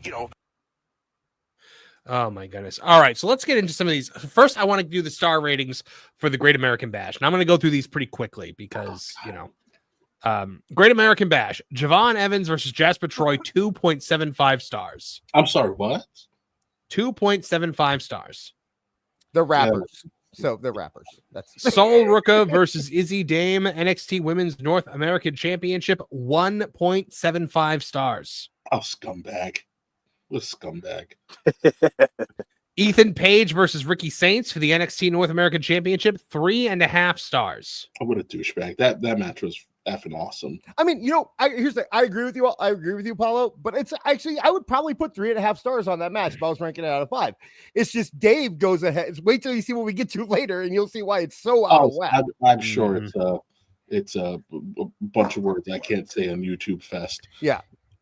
Obafemi versus Yoshiki Inamura for the NXT Championship, 2.5 stars. Blake Monroe and Jordan Grace versus Fatal Influence, 2.75 stars. Remember when Mariah May was the greatest women's worker of all time? Remember when she was in AEW? You mean? Yeah. Well, Mariah May doesn't exist anymore. Now she's Blake Monroe. Right. But when Mariah May existed, she was the greatest female worker of all time. Hot prospect. Blah blah blah. Now she's failing in NXT and she's having 2.75 star matches. And how dare you leave me? I mean, leave AEW. There's a reason for that. No. Well, was she tired of being forced to do 8th grade lesbian stunts because these girls can't actually wrestle? Are we going to talk about Mercedes complaining about everybody watching the 69 Tombstone? Oh no, we can though. You can bring it up. Oh, what happened? Oh, she wanted a tirade because the AEW put the clip up on Instagram, and it had more watch hours than anything AEW has put out in its entire 6 years. How dare all of you watch a clip of a thing that I did on a show? Mm-hmm. How dare you? That was not meant for the male gaze. All right. It was meant for. I honestly don't know what it was meant for, but I'll tell you. I'll tell you, darling. It was meant for me to be outrageous. Fuck shit, cunt, piss, cunt. Do you know what? Do you know what's more telling about that is that they pulled it after she complained about it. They pulled it. Are you serious? He doesn't have creative control. Oh, okay. So I'm going to take a little. We're talking about Mercedes. Let's take a little detour here. Mole posted something earlier in the week saying that somebody remember how it said remember how I said no one would ever get the book in AEW, and it said, what if I told you somebody was going to do it, but they're not going about it in traditional ways? And then later in the week, Mole alluded to someone taking over the women's division. And I just feel like I need to bring the rest of these bitches up to my level. And I don't have creative control, despite the fact that I said one time that I have creative control, but I don't have creative control over me, but I have creative control over the women's division. I just happen to be in the women's division. So it's all kind of complicated. Don't think about it too much. Just enjoy the ride. I will say that Mole's comment that they were doing it in non-traditional ways does give more credence to Neckbeard's prediction that Mercedes Moné, prediction? That she will become his trophy wife. That's her goal, is to marry Tony Khan and be his trophy wife. If she got creative now Tony Khan has a weird hate boner for the Beast Mortos all of a sudden. Yeah, that's all right, so she could be even more in trouble. Ready for Saturday night's main event? Let's do it. Randy Orton versus Drew McIntyre. 2.75 stars. Okay. Fair. Solo Sikoa versus Jimmy Uso for the United States Championship. 3.75 stars. Okay. With the 0.75 bullshit. Huge whole numbers. That is the bullshit right there, Kev. Or use it's it, like or use 7.5. Or use a LA scale, right? One or the other. LA Knight versus Seth Rollins. 3.5 stars. Wow. Okay. Interesting. Good match, awful ending. Gunther versus Goldberg for the World Heavyweight Championship. 3.5 stars. Fair. Another fair. So far, so the biggest thing, the biggest thing that WWE got on Saturday night was 3.75 stars for Solo Sikoa versus Jimmy Uso. You ready for Evolution? The show that everyone says was the best show of the weekend, pretty much. Let's hear it. Can we also guess at these stars? No, don't guess. Don't demean yourself. Yeah. You're too late, Kev. All right. WWE Evolution. Becky Lynch versus Lyra Valkyria versus Bayley for the Women's Intercontinental Championship. A match that people are saying is a match of the year candidate. And I agree. One of the best 3-ways I've ever personally watched. It was super fun. 4.25 stars. Oh, a woman got more than a 3, and it wasn't Tony Storm not doing anything remotely impressive.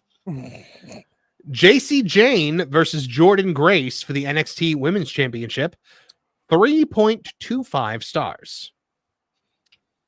The Judgment Day of Raquel Rodriguez and Roxanne Perez versus the Kabuki Warriors versus Alexa Bliss and Charlotte Flair versus Sol Ruka and Zarya. The Women's Tag Team Championships. 3.25 stars. It's funny because I see Kev getting mad just hearing these numbers. Wait till you hear the All In numbers. Okay. Tiffany Stratton versus Trish Stratus for the Women's Championship. 3 stars. Jade Cargill versus Naomi. 3.5 stars. That was a 5-star classic. I'd go 4 at least. Yeah. I'd go 4, 4.5. I would go 4. I would easily go 4. The 20-woman battle royal, 3.25 stars. Io Sky versus Rhea Ripley, then hashtag versus parentheses versus Naomi. A match that some people are saying is one of the greatest women's matches of all time. Potential match of the year. 4.75 stars. Okay. Are we ready for All In? Yeah. The chat is even saying it like, you know what? His evolution ratings aren't awful. Let's put it in context. Marv? No, they're normal. They're normal. And you got to factor too, it's an all-woman show, so he graded them on a curve. If these matches all happen individually on a regular pay-per-view, no. It would have looked like used baby wipes. AEW All In Texas, July 12th. The Sons of Texas, Dustin Rhodes, Marshall Von Erich, Ross Von Erich, and Sammy Guevara versus Shane Taylor Promotions. 2.25 stars. Good. Valid. Fair. Big Boom AJ and the Conglomeration versus the Don Callis family. 3 stars. Again, probably about good. The 3 stars is pretty much like the bare minimum that he typically gives AEW matches. I don't know what happened in that Sons of Texas match, but it is a rare one for them to. Hold a second. Sorry. What did he give Rhea and Io? 4.75. 4.75. Oh, okay. Yeah. Okay. Thank you. Okay. FTR versus the Outrunners. 3 stars. Okay. The Ops versus the Death Riders. Now we're in the main pay-per-view now. 3.75 stars. So the opening, the match that we liked, is equal to the biggest star rating he gave Saturday to WWE. Yeah. MJF versus Mark Briscoe, Takeshita, Bandito, Mystico, Josh Alexander, Anthony Bowens, Ricochet, Roderick Strong, Brody King, Juice Robinson, Kota Ibushi, the Beast Mortos, and Max Caster in the Men's Casino Gauntlet. 4 stars. Who won that?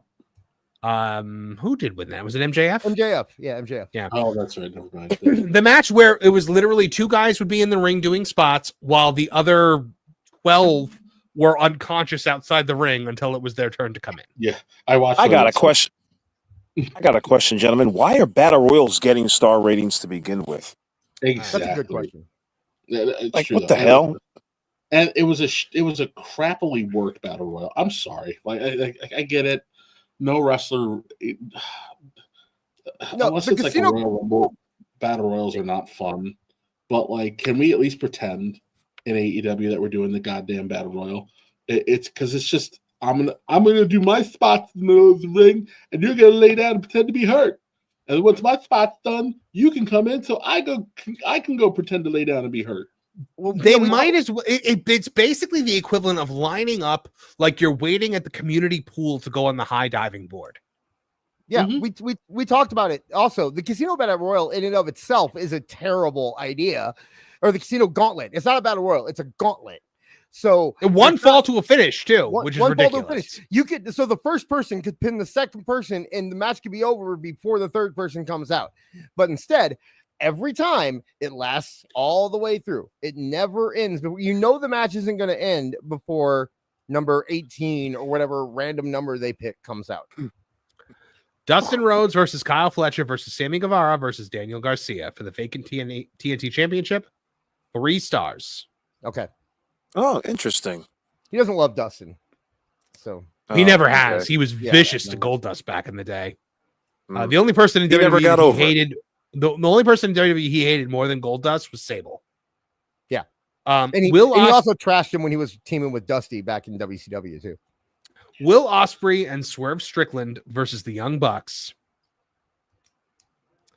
5.5 stars. All right, hold on.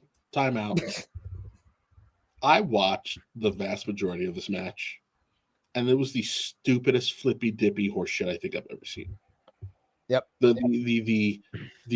I can't remember what they went into, like 3 falsies. Everything got kicked out, and then the knees spot. That was dumb. That was straight garbage. That was straight garbage. not even like. So the Young Bucks came out to dead silence. Yes. No one cared. No one reacted to anything until they started kicking out of everything, because that's how the Young Bucks get over, is just by kicking out of everything. Meanwhile, the Jackson brothers look like if they took a actual like punch to the face from an actual man, they would be out like a light in 2 seconds. They're not even. Well, you saw their ball licking intro. That's what kind of killed the crowd, in my estimation. That was atrocious. And the Young Bucks do a curious thing. Somehow they gain some sort of like wacky superpower during the course of their match. I'm like, oh, it should be it. But yet I'm supposed to believe Nick and Mac Jackson kicked out of a flying tombstone. Like, give me a fucking break with that. The tombstone with it was a spike on top of it, right? Yes. Let us not forget also that it wasn't just the Bucks whose entrance took the wind out of the arena. Will Ospreay had his 20-minute long Assassin's Creed entrance. That too. And JoJo came out and sang Shaka Khan before Swerve for some reason. For no good goddamn reason. No. Oh, you didn't see that? You didn't see them send out Bray Wyatt's fiance with fireflies on the screen behind her singing Shaka Khan, and then said whose house, and then Swerve just came out to his normal music. Yeah, and Kev, I was going to say that wasn't even to bring him to the ring. It was before his music started. They still did his music, and they actually had 2 rappers come out with him, didn't they? And it wasn't like it wasn't like it was a situation where like it was just a musical like performance before the entrance. This was after Ospreay's Assassin's Creed entrance. Yeah, and it had nothing to do with anything on the show. It was almost like a sideshow. Apparently, it was Swerve's indie theme.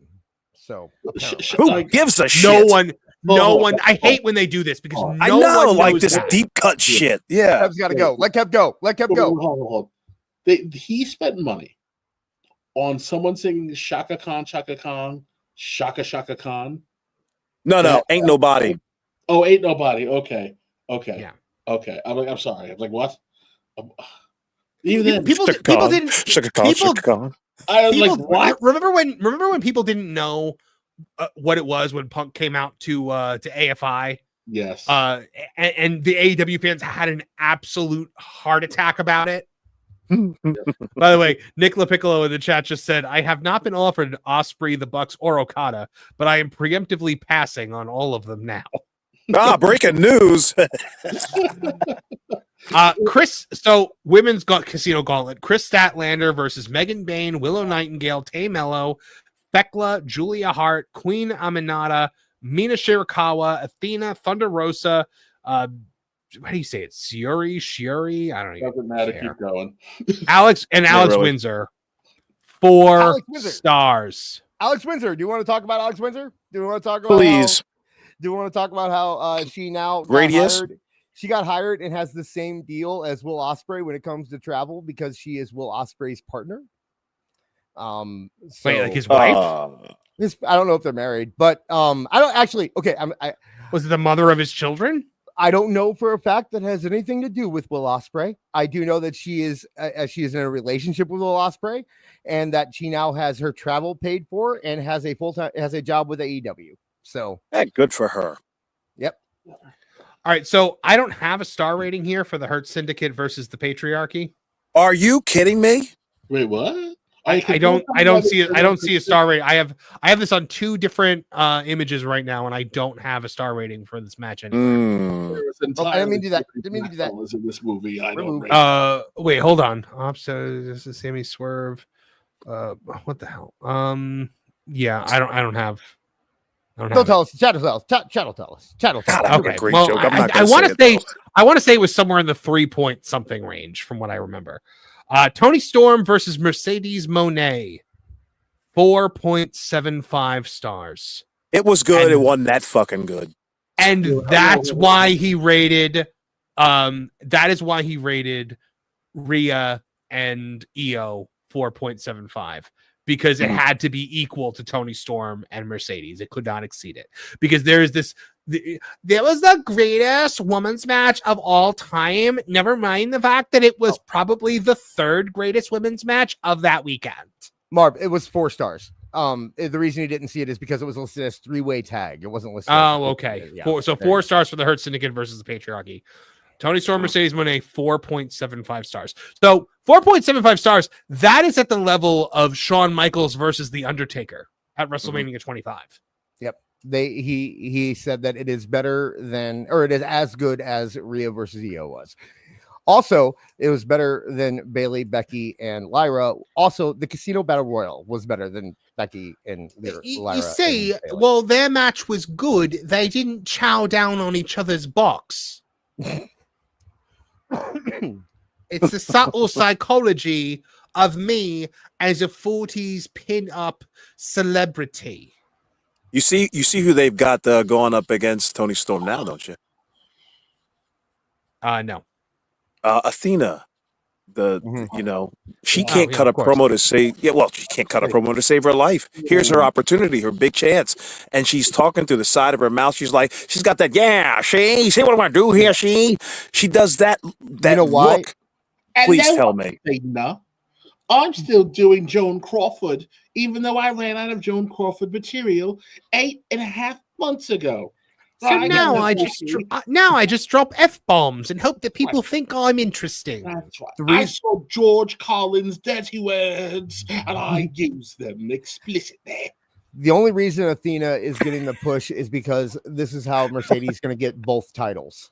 She's going to be able to get both titles by beating one person. So they're having Athena and Toni feud.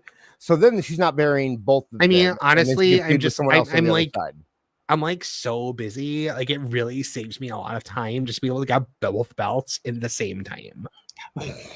Like Ember Moon was over for like 5 minutes, and then she got to the main roster, and Vince was like, "Is she mute? Does she speak?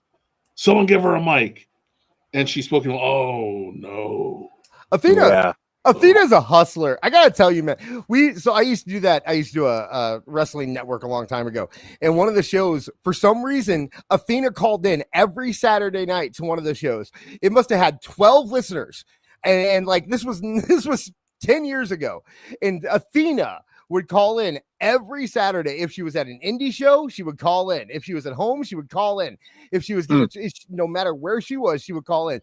She's a hustler. I'll give her that. I got respect for Athena, but she's a hustler, gentlemen, because she called this 10 years ago. Not me. No, she didn't call me. She's a phenomenal athlete. Yeah, phenomenal. Yes, athlete. Her finisher is awesome. Yes, her finisher is incredible. However, how much longer she can be doing it because her hips will eventually. But she cannot cut an interesting promo to save anyone's life. Yeah, there's a reason. I mean, a life. Period. Anywhere. There's a reason no one listened to the Saturday show. Is all I'm saying. All right, moving on. Kenny Omega versus the laziest man on the planet, Kazuchika Okada. I'm convinced he's just not trying anymore. Like he looks so bored. I don't think he's lazy. I think he's bored. He is. You know what he is? He's Anakin immediately after, "What have I done?" Yeah. I was just gonna say Rich. That's what he is. Yeah. He cashed the check and then realized that, oh no, I have to stay here now because I cashed the check. This match was nothing special at all. It was boring. You've got Kenny, I want to be anywhere but in AEW Omega versus Okada. I cashed the check and now I can't leave. I should have never signed that deal with the devil. Nakamura is laughing at me right now. Sounds like these guys need agents. This match got 4.75 stars. Haven't we seen them do this match in AEW 2 times, and each time they do it, it's just diminishing returns? It's been this is the 5th time. in AEW? Because I know they wrestled in New Japan. No, not in AEW. No, not in AEW. Yeah. No, but this is the classic. This is the match that he gave like 7.5 stars to over and over again. Yeah. John Moxley versus Hangman Adam Page for the AEW World Championship. 5.5 stars. That dog shit was 5.5 stars for that glorified snuff film. The match, the match where they pulled up the ring apron to get a table and exposed the fact that there was a bed of nails underneath the ring, and then left the apron up so that people could stare at the bed of nails that they weren't using yet, until Claudio Castagnoli saw that the apron was up, exposing the bed of nails, and had this look on his face like, for fuck's sake, and walked over and pulled the apron down. Claudio has not been more over than John Cena saying his name and passing on SmackDown. Right. But AEW is the second company. Dude, this was garbage. This is another garbage match. And like, listen, ECW had plenty of garbage matches, but at least those were charming. This is desperate, pitiful, and worse yet, passe. Kev, they were monetized back then. You couldn't just see New Jack, do the things that he was doing on a weekly television show. That was reserved for pay-per-view and especially for their DVD collections. So that's why it was so shocking when Spike went through the fire table, because it happened on TV. Yeah, but this is passe. This is like XPW early 2000s coming on after the Howard Stern show on CBS. Passe. Like who cares? What's left? You're scraping the side of the bottom of the barrel that Mick Foley wouldn't even turn over. Right. What did the kids say? This AEW's Beard with the comment of the night. ECW matches were garbage matches, but no one tried to convince us that they were better than Steamboat versus Flair. And there you have it right there. But they also did have Guerrero versus Benoit and Dean Malenko and stuff like that. So, and then Ewan Cummings says New Jack greater than Moxley, and I agree with that. How could you not? All right. So let's do a couple super chats and then move on. I can't, the star rates are so stupid. Let's see. CWJ 128 for $2 says, what is Dave Meltzer's excuse for WWE's continued success? I don't know, because they're clearly not good. Head start. Yeah, I had a head start. The NWA had a head start too, but we don't talk about that. Blazing Bolts for $5 says, when I get married in the future, I want Marv to be the pastor and say in his Ric Flair voice, this is love. I don't need no prenup. I'm in love. This is gonna be it. This is forever. Forever. Christopher Miller for $5 says, more people talked about Crybaby Goldberg this week than All In. And we are going to talk about Crybaby Goldberg in a little bit. Actually, I pulled 2 clips, and I think one of them is very charitable to Goldberg, and I think one of them kind of points out that. So we'll be able to decide for ourselves. Mm-hmm. Was it Dave LaGreca melting down? No, I didn't. No, fuck that guy. Blazing Bolts for $5 says, my mom overheard Marv doing the Monet voice and asked me, that's who you hang out with? And I'm like, yes, every Tuesday. You should hang out with us on Thursday too, Blazing Bolts. So you are there sometimes, I think. Mike Milton for $6.99 Canadian says, imagine the Undertaker setting up Brock for a tombstone for the belt and win the feud, but instead dropping him and he chomps on Brock's balls. I'd like to not imagine that. Well, it was in your favorite match of all time, Awful. When did I say it was my favorite match of all time, Marvin? You were raving about it. You were just like, this match pleased me physically. Yeah. Get the fuck out of here. Listen, I said in a vacuum, the match is great. In the context of the entire event, like when you're watching the 7 hours of the shit, it's very draining. So I gave it a second shot, and I was just like, it's a good match.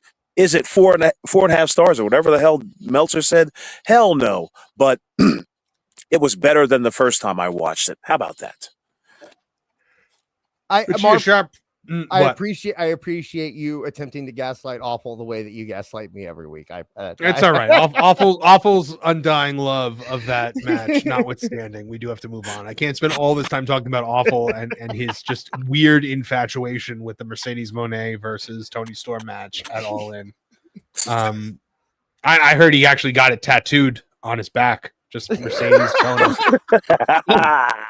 You have super chats to read. Regina Sharp from 5 says Big Boom AJ and the Conglomeration sounds like a 70s progressive rock band. It does. CWJ 128 for $2 says NXT tonight has 1,500. AEW at most will be 1,150. I guess you're talking about people in the crowd. Yeah. Yes. Regina Sharp for 5 says, "Oh Lord, at this point, I'm more likely to watch Tony Storm thespian adult film in the hopes of a match breaking out." Sheesh. Regina Sharp for 10 also says, "You just don't understand how tough I am. We need to have matches that show how tough guy I am. That says I ain't got no time to bleed, but I'll do it anyway to prove how tough I am." Can we, by the way, when we're talking about follow-ups to biggest shows of the year, does anybody want to talk about the fact that the Death Riders are just continuing to be the Death Riders and nothing's changed since Moxley lost the title? Why would it change? Like I'm he's still just here. Yeah, he's still choking out people with chains. I still want to do it. Mm-hmm. That just lets me know that the All In was hot shotted. Yeah, like he had. It's All almost as if they never lost the championships. So while we've got Nick here in the chat, I would like to talk about Nick making the internet explode. Dis, are these in any particular order? I mean, they don't really have to be. I don't think. Okay. So. We have a couple examples. So Nick Leiccollo, Agent of the Stars, has angered the IWC.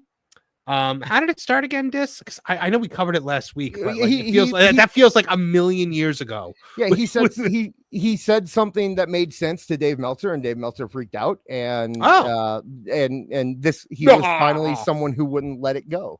So, so let's see here. Nick says, this analysis. Go ahead. I did. This one should be. Yeah, I'm sorry about that. Okay. So this is okay. Oh, BJ Bethel. BJ Bethel, our friend who is the one. Okay. So there is an order. There is an order to it. Let me figure it out here. Sorry about that. I didn't think there was, but okay, yes, here. So this is the one. I'll put it up. You read it. So this is in response to them saying the Blake Monroe character is not working. And Nick says, this PR hit is part of a coordinated smear campaign targeting me and the former AEW talent now thriving in the WWE and represented by Paradigm, including CM Punk, Jade Cargill, Rusev, and Blake Monroe. The pattern is obvious. The intent is malicious. We see it. We document it. Yes. And then BJ Bethel.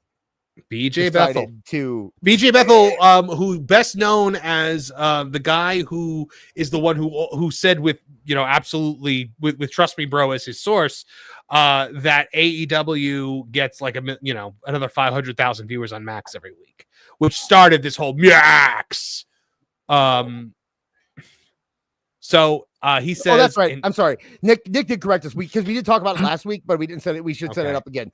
Nick did post a picture of his daughter and got attacked because he posted the picture of his daughter that said that she doesn't enjoy. She went to a show and there wasn't one death match at WWE when he took her to the show. Oh yes, yeah, that was kind of the like I said, we covered it last week, but yeah, that's where the start. And he said I also made fun of WWE in a previous post. Yeah, because that's what a normal human being should be able to do, to be able to give it to everybody. And people should be able to just handle criticism, but not the AEW fans. So BJ Bethel, the guy who started this whole ridiculous mystery Max number thing, says an agent shouldn't be this stupid. Okay. Well, what do we got next? I believe that is not it. Is this one here? I need to pull it up. It's not clicking. It's not clicking, Marv. It's not letting me click it. All right. So Nick says, no, did it let me click it? What's going on? God, this. No, it's not. I haven't clicked anything in like a second here, dude. All right. There it is. That was the last one. This one. That's it right there. Okay. All right. Are you good? Yes, I'm good. Live TV, pal. I wasn't clicking anything, dude. It was just switching. It was. All right. So yeah. I'm just saying, Jonas doesn't have these problems. Nick Leiccollo says, smiling so wide right now. He blocked me, so I can't respond, but who cares? It's all bots in his replies anyway, probably more than actually read his columns. Suing you would be putting a hat on a hat, but thanks for helping me build a case. Discovery will be fun. Wow. That was, yeah. They are running scared right now from all this. Open him up. What do we got next, Tess? And the big one. What analysis are we talking about here? This was the it's about what was it? I had maybe it's a video. I pulled it, dude. Where is it? Was this about how WWE is doing terrible? Yeah, on Netflix. Right. It's about WWE doing bad on Netflix, and yeah. Oh, okay. You know, the week before they announced the absurd amount of watch hours the WWE has on Netflix. So Nick says this analysis is trash. No one seriously expects AEW to replicate WWE on Fox gains just by adding homes on Max. Setting that bar creates false expectations, undermines the talent, and sets the company up to fail. Let AEW run its own race. Let WWE run theirs. Scaling a company this big, this fast is incredibly hard. Max is available in 70 countries. Netflix reaches 190. That's a massive gap in global reach. Netflix operates on nearly triple the international footprint. This is true. Netflix is the number one streaming service that is, if you don't count YouTube as a streaming service. And Max is not even in like the top like 4, I don't think. Yeah. This one I wasn't done. This was the analysis. I'm sorry, I'm saying this is the analysis that he was talking. For the love of fuck. So I found it. Okay. But yeah, I just want to bring it up and we can go back. So. Can I see it now then? Do you want to read it? Do you want to read You pulled it up. I wanted to show. I thought that let them read it. Oh, I'm glad you think this is funny. He says, I think everyone knows the answer. The idea that adding all those new homes wouldn't make a major difference is equally as silly and proven wrong. That as SmackDown moved to Fox every week wouldn't lead to giant increases. If one is true, the other is true. We have proof that one is true. What? That is not an equivalency. No, it's not. No. And then there. All right.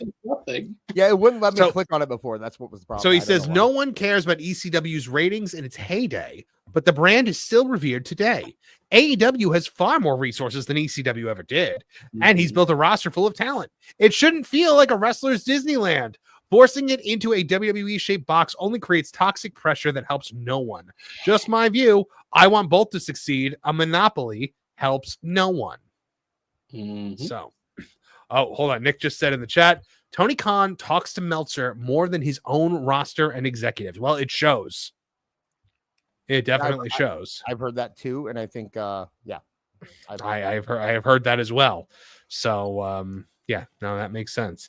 All right, so I'm just trying to see if we've done everything. All right, so the DJ Bethel, we've done. That was it. That was all. Yep.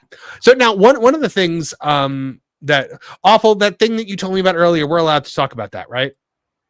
Yes, sir. I was given permission. Okay. Yes. So Awful, you told me that Nick said to you that essentially he is the only actual agent representing wrestlers right now. Right? Like there's not many like proper talent agents. Like Barry Bloom, exactly. I guess essentially has kind of a racket going on in AEW.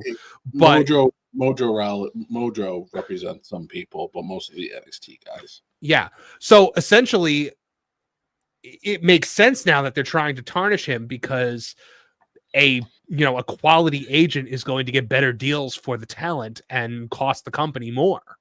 Right. So I think that makes sense.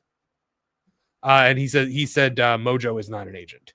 So, but yes, I agree. He also says Tony Khan texts Meltzer during live shows to ask him what he thinks, and then he changes things. I can totally believe that. We've seen proof of that in the last year and a half. I believe that admitted to it, didn't he? That actually, lines up with things that I have heard people talk about.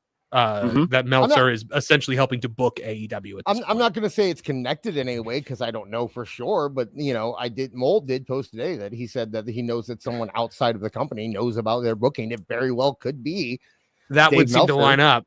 That would seem to line up with this because Meltzer in the past he admitted to booking the Brody show. He told Tony to make changes on the Brody tribute show. He did it, said it in an interview on a podcast. He let it slip. So. Wait, I'm sorry. Repeat that. I cut the audio cut out for me for a second. Oh, sorry. He let it slip that he helped. He gave Tony advice about booking the Brody show. He made changes on the Brody show. So, in other words, his entire star system now is completely irrelevant because he is helping. If that is true, he's helping to book one of the companies. I mean, it was so relevant. How could you take his opinion seriously? That would be like Bruce Pritchard going on TV and being like, I'm going to rate WWE versus AEW. Yeah, like I said, he's admitted to it. It's not something, and now he tries to deny it all out, and he gets super angry if anyone brings it up. Oh, of course I don't book. But even if he wasn't booking it, it's booked in the spirit of Dave Meltzer. Yeah. Everything is booked exactly on Dave Meltzer's playbook, and the only reason that there was ever a comparison to Bill Watts is because Dave Meltzer had compared him, or said that he liked Bill Watts. To be fair, JR said that really stupid thing where he compared Tony to Bill Watts. Yeah, but JR.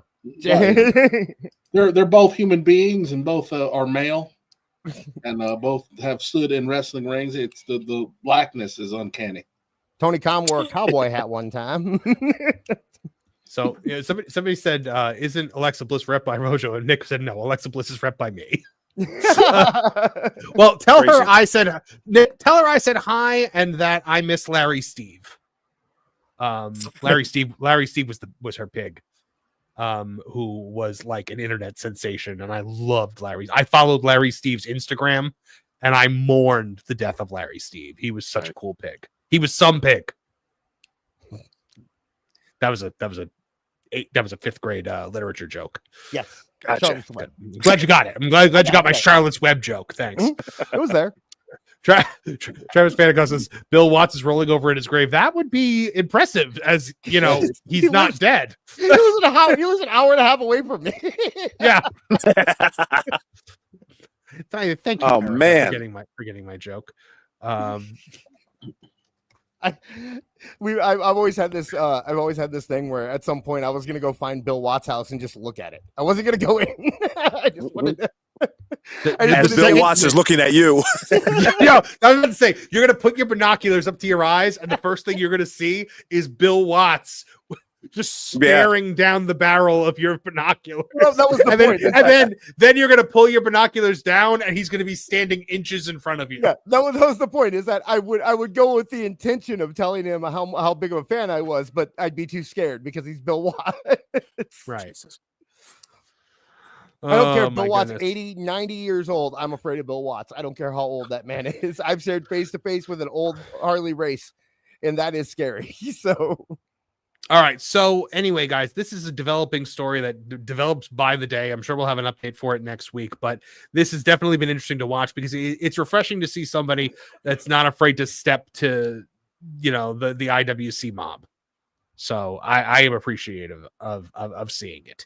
And apparently, I would assume that the folks in AEW are unnerved by this because I mean, look, he's repping Jade, he's repping CM Punk, so I'm sure they've told him many things about how things run over there. Okay? So earlier today, I saw something come out from F4W. Okay.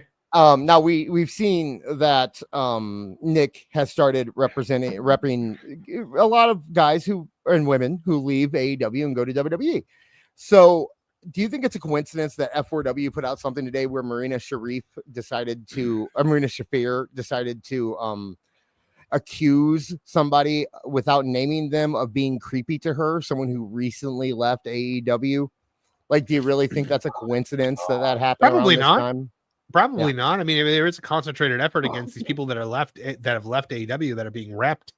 by a legitimate agent. It makes sense.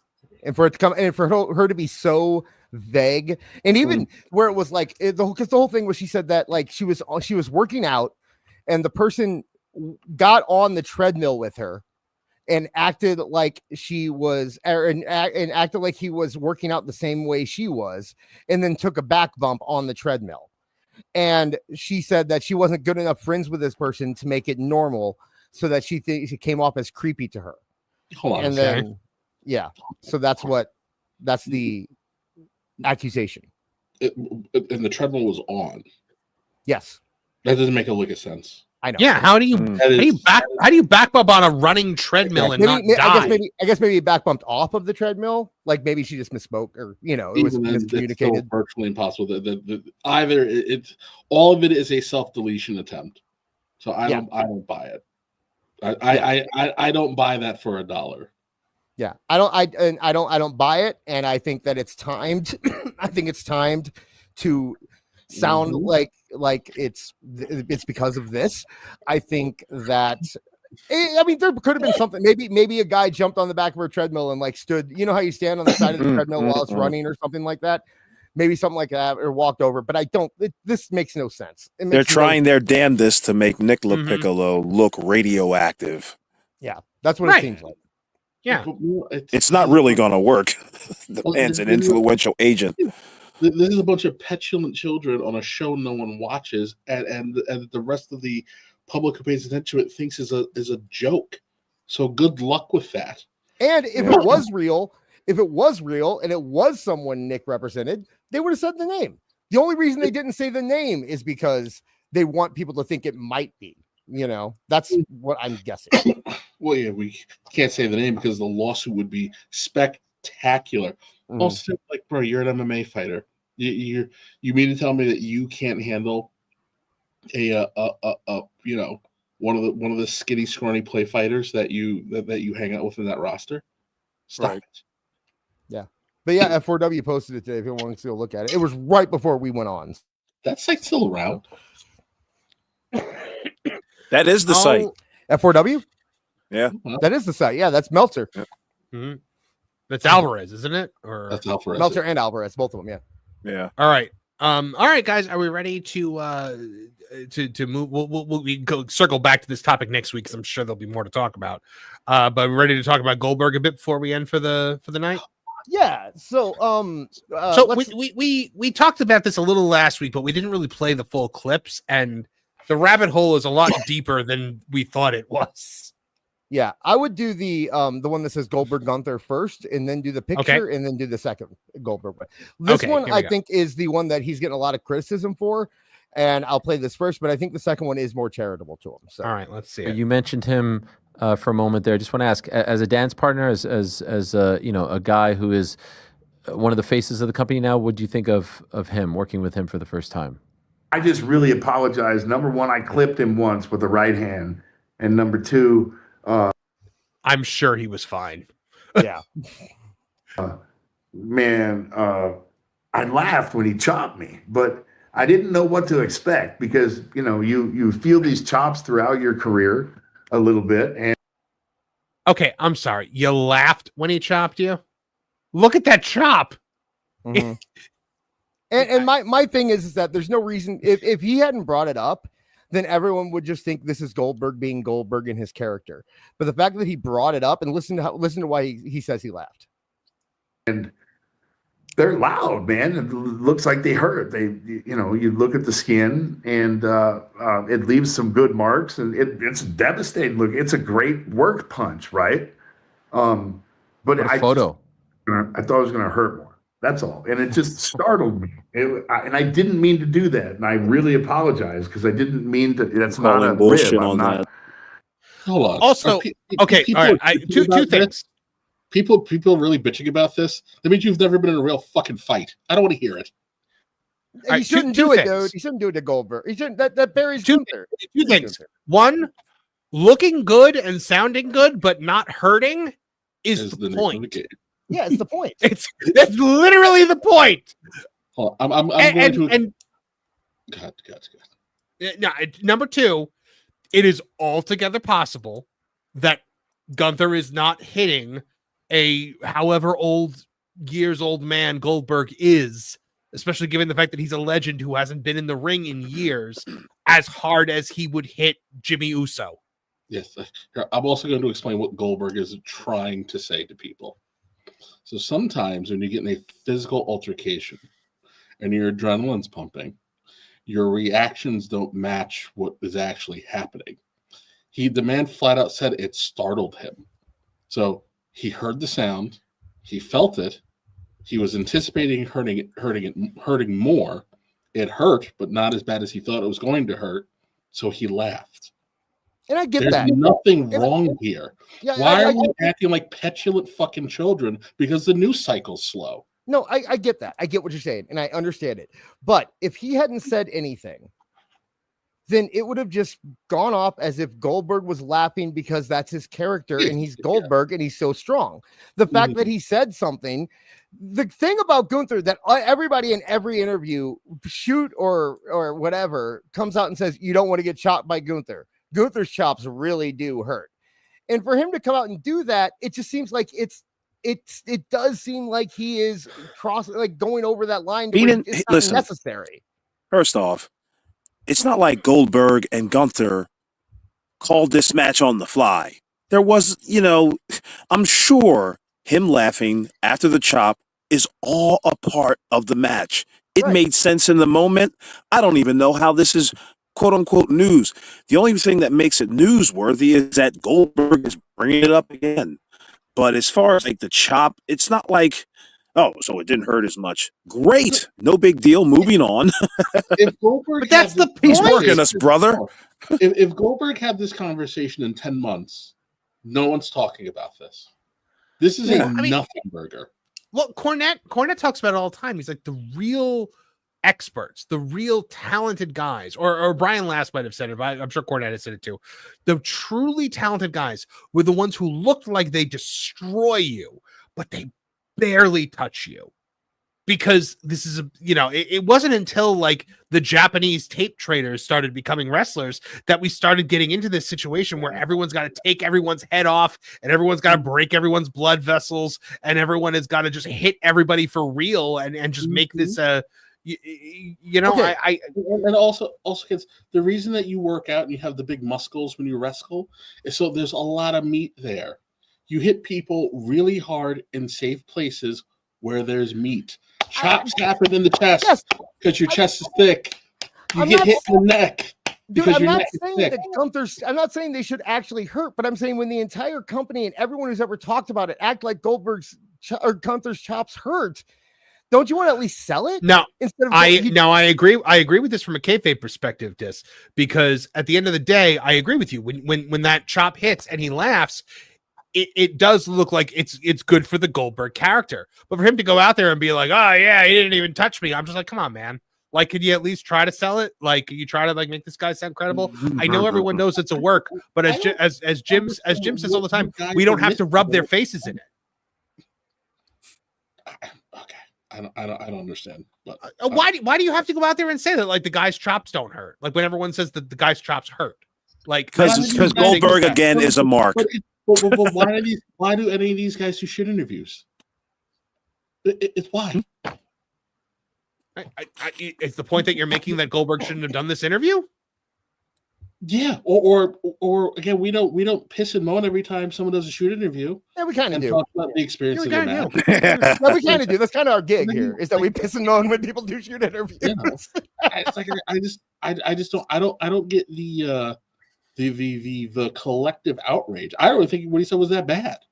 I don't think what he said was bad at all. I mean, I think he's just working and working. That's it. It hurt. It didn't hurt as bad as he thought it was going to hurt, and it startled him, and he reacted accordingly. All right, moving on. That's that. It's not like he was trying like, to that shit was downplay his move, but it caught me off guard, and I completely broke character. It's a great photo though. That one that we just showed. Yeah. I mean, look at that. I mean, I know it's just I can't believe that I did that. I feel so bad, man, because I love that kid, and to be able to have my last match with him It was freaking awesome. The kid's extremely talented, and man, would I love to have a chop fest with him and have 10 more of them. I have never seen Goldberg throw a chop ever. Like, has anyone? Am I wrong? Like, does Goldberg ever throw a chop? I've never seen Goldberg throw a chop. I think he did against Brock a little bit when Brock was doing his chop stuff. Yeah, the old man Goldberg, I think, chopped. Yeah. Young Goldberg, not. But it's probably because no one taught him how to do it. Yeah. Those matches, because each one you do with them is better. It's like having a match with Josh Barnett, probably. You don't have to worry about where the punch is coming from, whether it's going to be a punch or a knee or an elbow or whatever it is. It's just a barrage, and that's how Steiner used to be. And it was an honor to work with the kid, and I really am appreciative of him helping me out and making this old man look, like. I'm sorry, did you say this is the one where Goldberg doesn't come off good? Because I think he's coming off like $1 million here. No, I said this is the one that people are saying he didn't come off good. Oh, okay, yeah, I don't see that. I don't see that at all. No, I think the chop thing was a little. I think he could have done better with the chop thing, but I think he's putting Gunther over pretty well in the whole clip. Your system now, in combat sports, people. God, we live in a world where there's going to be a reality show about the stupid fucking writers' room. It's over. Kayfabe is dead. The fact that people know that kayfabe is a word means that kayfabe is dead. Why are we beating this dead horse? Is it officially out of your system now? In combat sports, people retire and then they come back 2 years later, 3 years later, 1 year later, 6 months later. Are you officially done? Will you never wrestle again? I can't say that. I mean, somewhere Tony Khan just perked up. Yeah. Yes. I will say yes. I will say in principle, yeah, I'm done. But I worked my ass off for 5 months, and I don't think I've dedicated that much of my life towards one goal, like one night. And I don't know. I would be remiss in saying that it did feel as though it was a waste because I only went out there for 14 minutes and that was it. But don't go nowhere. Okay, well, you normally go out there for 3 minutes. So in the universe of what you normally do, you were out there for like an hour. Like 14 minutes for Goldberg is an eternity for a match. He probably would have felt better if it is weird that you're leading up to this match, but that he didn't spear a bunch of heels along the way. Like he didn't do any Goldbergy things until we got to this. We just need to sell tickets for New York City match. It was in Atlanta. I know, but so that tonight's main event only happened so that we had a live commercial for SummerSlam. What do you? If you guys are Tony Khan, what are you using Goldberg for? Who you having him put over? Because that's exactly what's got to happen. No. Nobody. No. Oh, boy, No. This is Tony Khan. Anti-pro wrestling. Gotcha. No, here's what he is going to recreate Goldberg's WCW run. Not even that. That's exactly I don't think it's. Here's what I think he's going to do. He's going to bring Goldberg in. He's going to make him look like a king. He's going to have him go over. He's going to have him win his last match. He's going to give him 45 minutes at the end, and he's going to say, "I did it better than WWE. Look how happy Goldberg is." It doesn't matter if it doesn't matter if it means anything in storyline. It doesn't matter if it adds to his show. It doesn't matter if it puts anyone over. That's not what this is about. This is about him saying, "I'm better." What you're describing is the Sting run. What I'm just and it like in the right world, Goldberg would fight Wardlow and job to him. That's what would happen in the good world, or Brian Cage or someone like that, right? Or Powerhouse Hobbs. What's going to be amazing if this happens, and I've been saying it since the beginning, is that because there were rumors of him signing Goldberg a year ago. If Goldberg goes to AEW, watching the AEW fans all of a sudden talk about the subtle brilliance of Goldberg is going to be incredible. Yeah, he's like the smart money. The only good thing they could pull out of it is Goldberg Jericho. If they were to do Goldberg versus Jericho now, that's something interesting that might be worth it, right? But he'll go in against Sammy Guevara and beat him. Like that's what we're probably going to end up seeing. And the only good Goldberg Jericho match was one that nobody saw, but Kevin Nash, while he didn't get up out of his chair. But you know how he's going to look at that. You know how he's going to get him. By the way, like I've said this before, we said it before the match started. With backing up a dump truck full of money to his house, and also paying for his son to train while he tries to play in the NFL. Mm-hmm. He will sign his son to a contract, and he'll do what Sting's kids are doing, which is they get wait. Is his son trying to make it to the NFL because Tony might dangle the Jaguars? That's true. Exactly. You see what I'm saying?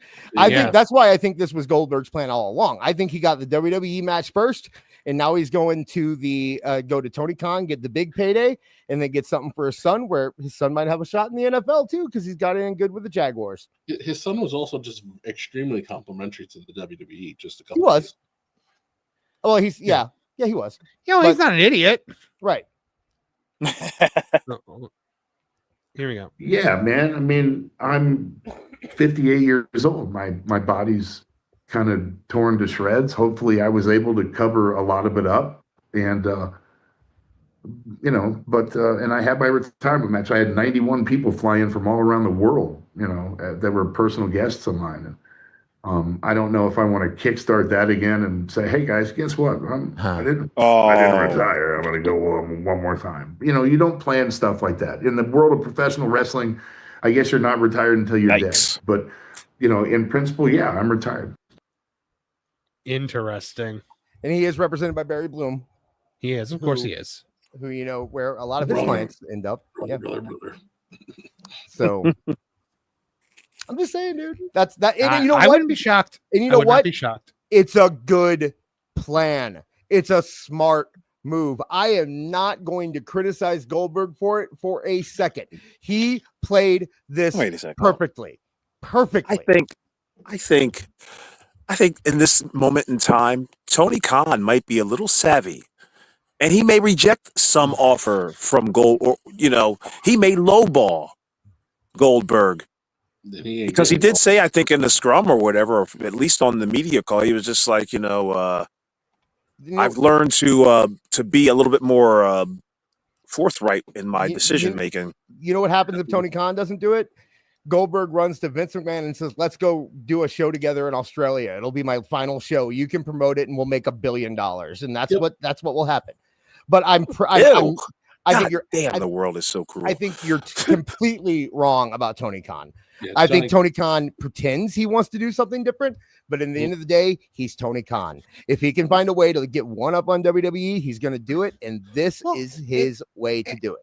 And also, remember, the guy is a WCW fan, getting Goldberg, and he treats these wrestlers like they're trading cards. He wants to have Goldberg. Yeah, he wants him in an AEW ring. But here's the other thing. I don't think while Goldberg is a huge name, Goldberg was just on WWE TV. Everyone already got their Goldberg rah-rahs out. If Goldberg pops up on AEW next week, I don't think anyone cares. I don't think it affects the numbers. Exactly. There will not. Yeah, there's no ROI for Goldberg in AEW. Why do it? Anybody in AEW. The only people actually at this point who could get any interest in appearance on AEW is Vince McMahon. Is the only person left on this planet that can make anybody change the channel and keep it on AEW. Right. But you got to remember too that Goldberg is also very much so aware of his legacy. So he will take a lot of money, but he's also going to be very careful. And if he doesn't like it, he's going to walk away from the money because he knows that if he waits out, he can probably go get a little Legends deal or some bullshit where he can go shine or go land the movie. Goldberg is in the Kevin Nash category of people don't like me because I'm a little too smart for my own good. I got a question, gentlemen. Would it make Tony Khan or the company look bad if he were to have turned down Goldberg for an AEW run and somehow it leaked out? Like, wouldn't that show like some sort of position of strength for Tony Khan to know that he turned down or did not sign Goldberg for anything?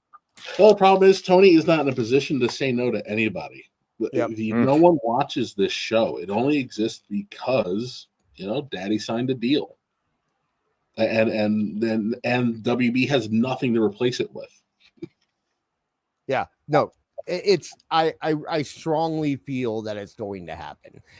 Even if it's just Goldberg makes an appearance, he does the Legends deal the way that Kevin Von Erich and Sting did, and then his boy gets paid for.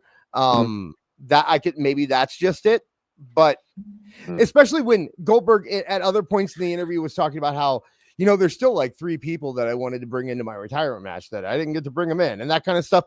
Like, to me, that's him saying there's more on the table to whoever wants to pay him. Remember, that's Goldberg, Goldberg has also, didn't Goldberg also like bash AEW a while back when thoughts fell through the first time? He just told a hard to swallow truth. He didn't really bash him. Right. All right, guys, that's everything I got this week. Let's get a couple more super chats in. I think we got 2 more super chats from Regina Sharp for $5. Says proper planning prevents piss poor performance. Did we skip production meeting this week, guys? Yeah, actually we did. Sorry, yeah, because that was my fault because I was late. I thought she was making fun of AEW. No. Talking about Dis and I being on completely different planets about the. We normally before the show we pull all the stuff up and we talk about what it is and what order it's in, and we just didn't have time this week, so we didn't. And then Griga for $5 says, "Hola amigos, thanks for the content as always." Well, you're very welcome, Griga. And George Captor for $5 says, "Keep in mind that Goldberg said he will say more in 2 weeks. Why? And isn't that right at SummerSlam?" Yeah, George, why do you think we did a segment this week? Because now we get 3 weeks out of it. There you go. Yeah. There you go. All right, gentlemen. Yes. And shout out to everyone who super chatted tonight, everyone who chatted. Big thanks to Nick Leiccollo for hanging out in the chat with us here tonight. And giving us some very special insight. Maybe we'll have to have you on the show physically one day if you're ever willing to come on. But Awful, you've got a YouTube channel that's doing pretty well. So why don't you talk a bit about that? It's doing fair to middling. I've got to produce another video quickly, but it's AEW Wrestling, AEW FUL Wrestling, Awful Wrestling. You can check that out on YouTube. You can also check me out on X at AEW FUL Wrestling. And thank you, gentlemen, for having me on. It was a pleasure. All right, Dis, tell fine folks where they can find out more about you and what you're up to. Hey, check me out at AEW Disciplinary. Also, hey, Marv, here's a scoop. Here's a hot scoop for everyone wondering about Maxed Out Media. Max is doing homeschool, and one of the things that we can do is like a video computer production class thing. So part of his class is going to be doing videos on Maxed Out Media. Awesome. So we will have as long as he does his homework, we will have regular videos here starting in a couple months. Awesome. That's fantastic.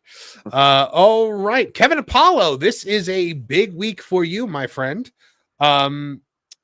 But you know what? He had to just step away. So I'm going to do his plug for him. Not only is Kevin Apollo appearing here and on Tooney Talk TV this week, he is also appearing in a number of videos, I believe at least 4 on the Culture Casino channel, because this Friday night, late night at 11 p.m. is the debut of Late Night with Lorne and Apollo, the Kevin Apollo, Lorne Connor late night show. That is going to be taking over the airwaves over on the WW Pro channel. I hope you guys will all go and support that because it's going to be a fantastic show. So let's make sure. And that is going to be, I believe, Tuesday and Thursday nights at around 11 o'clock. So Kev will be going directly from here to Lorne and Apollo. And then Friday nights, he will also have Lorne and Apollo. And I'm hoping to, I'm hoping to make some appearances on that show as well, because it sounds like it's going to be a fantastic time. So make sure you guys check that out. All right, guys. Eat your heart out. Yeah, well, I mean, there's some gaps in the late night lineup now. So damn right. All right, gentlemen and ladies, thank you very much. Everyone who chatted, everyone who super chatted, from all of us here at the Tooney Town channels. I'm Marvin the Movie Monster. Now, Perry the Platypus, feel the wrath of my thank you-inator! Thank you, you piece of trash. Thank you. Thank you. Thank you! I suppose you want me to say thank you. But you know what? Saying thank you is like jobbing. Thank you! I got a little message. Thank you. Ooh, yeah. Oh, thank you! Oh, thank you! Thank you! Thank you!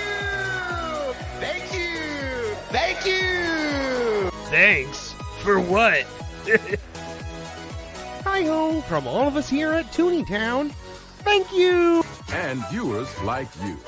Thank you.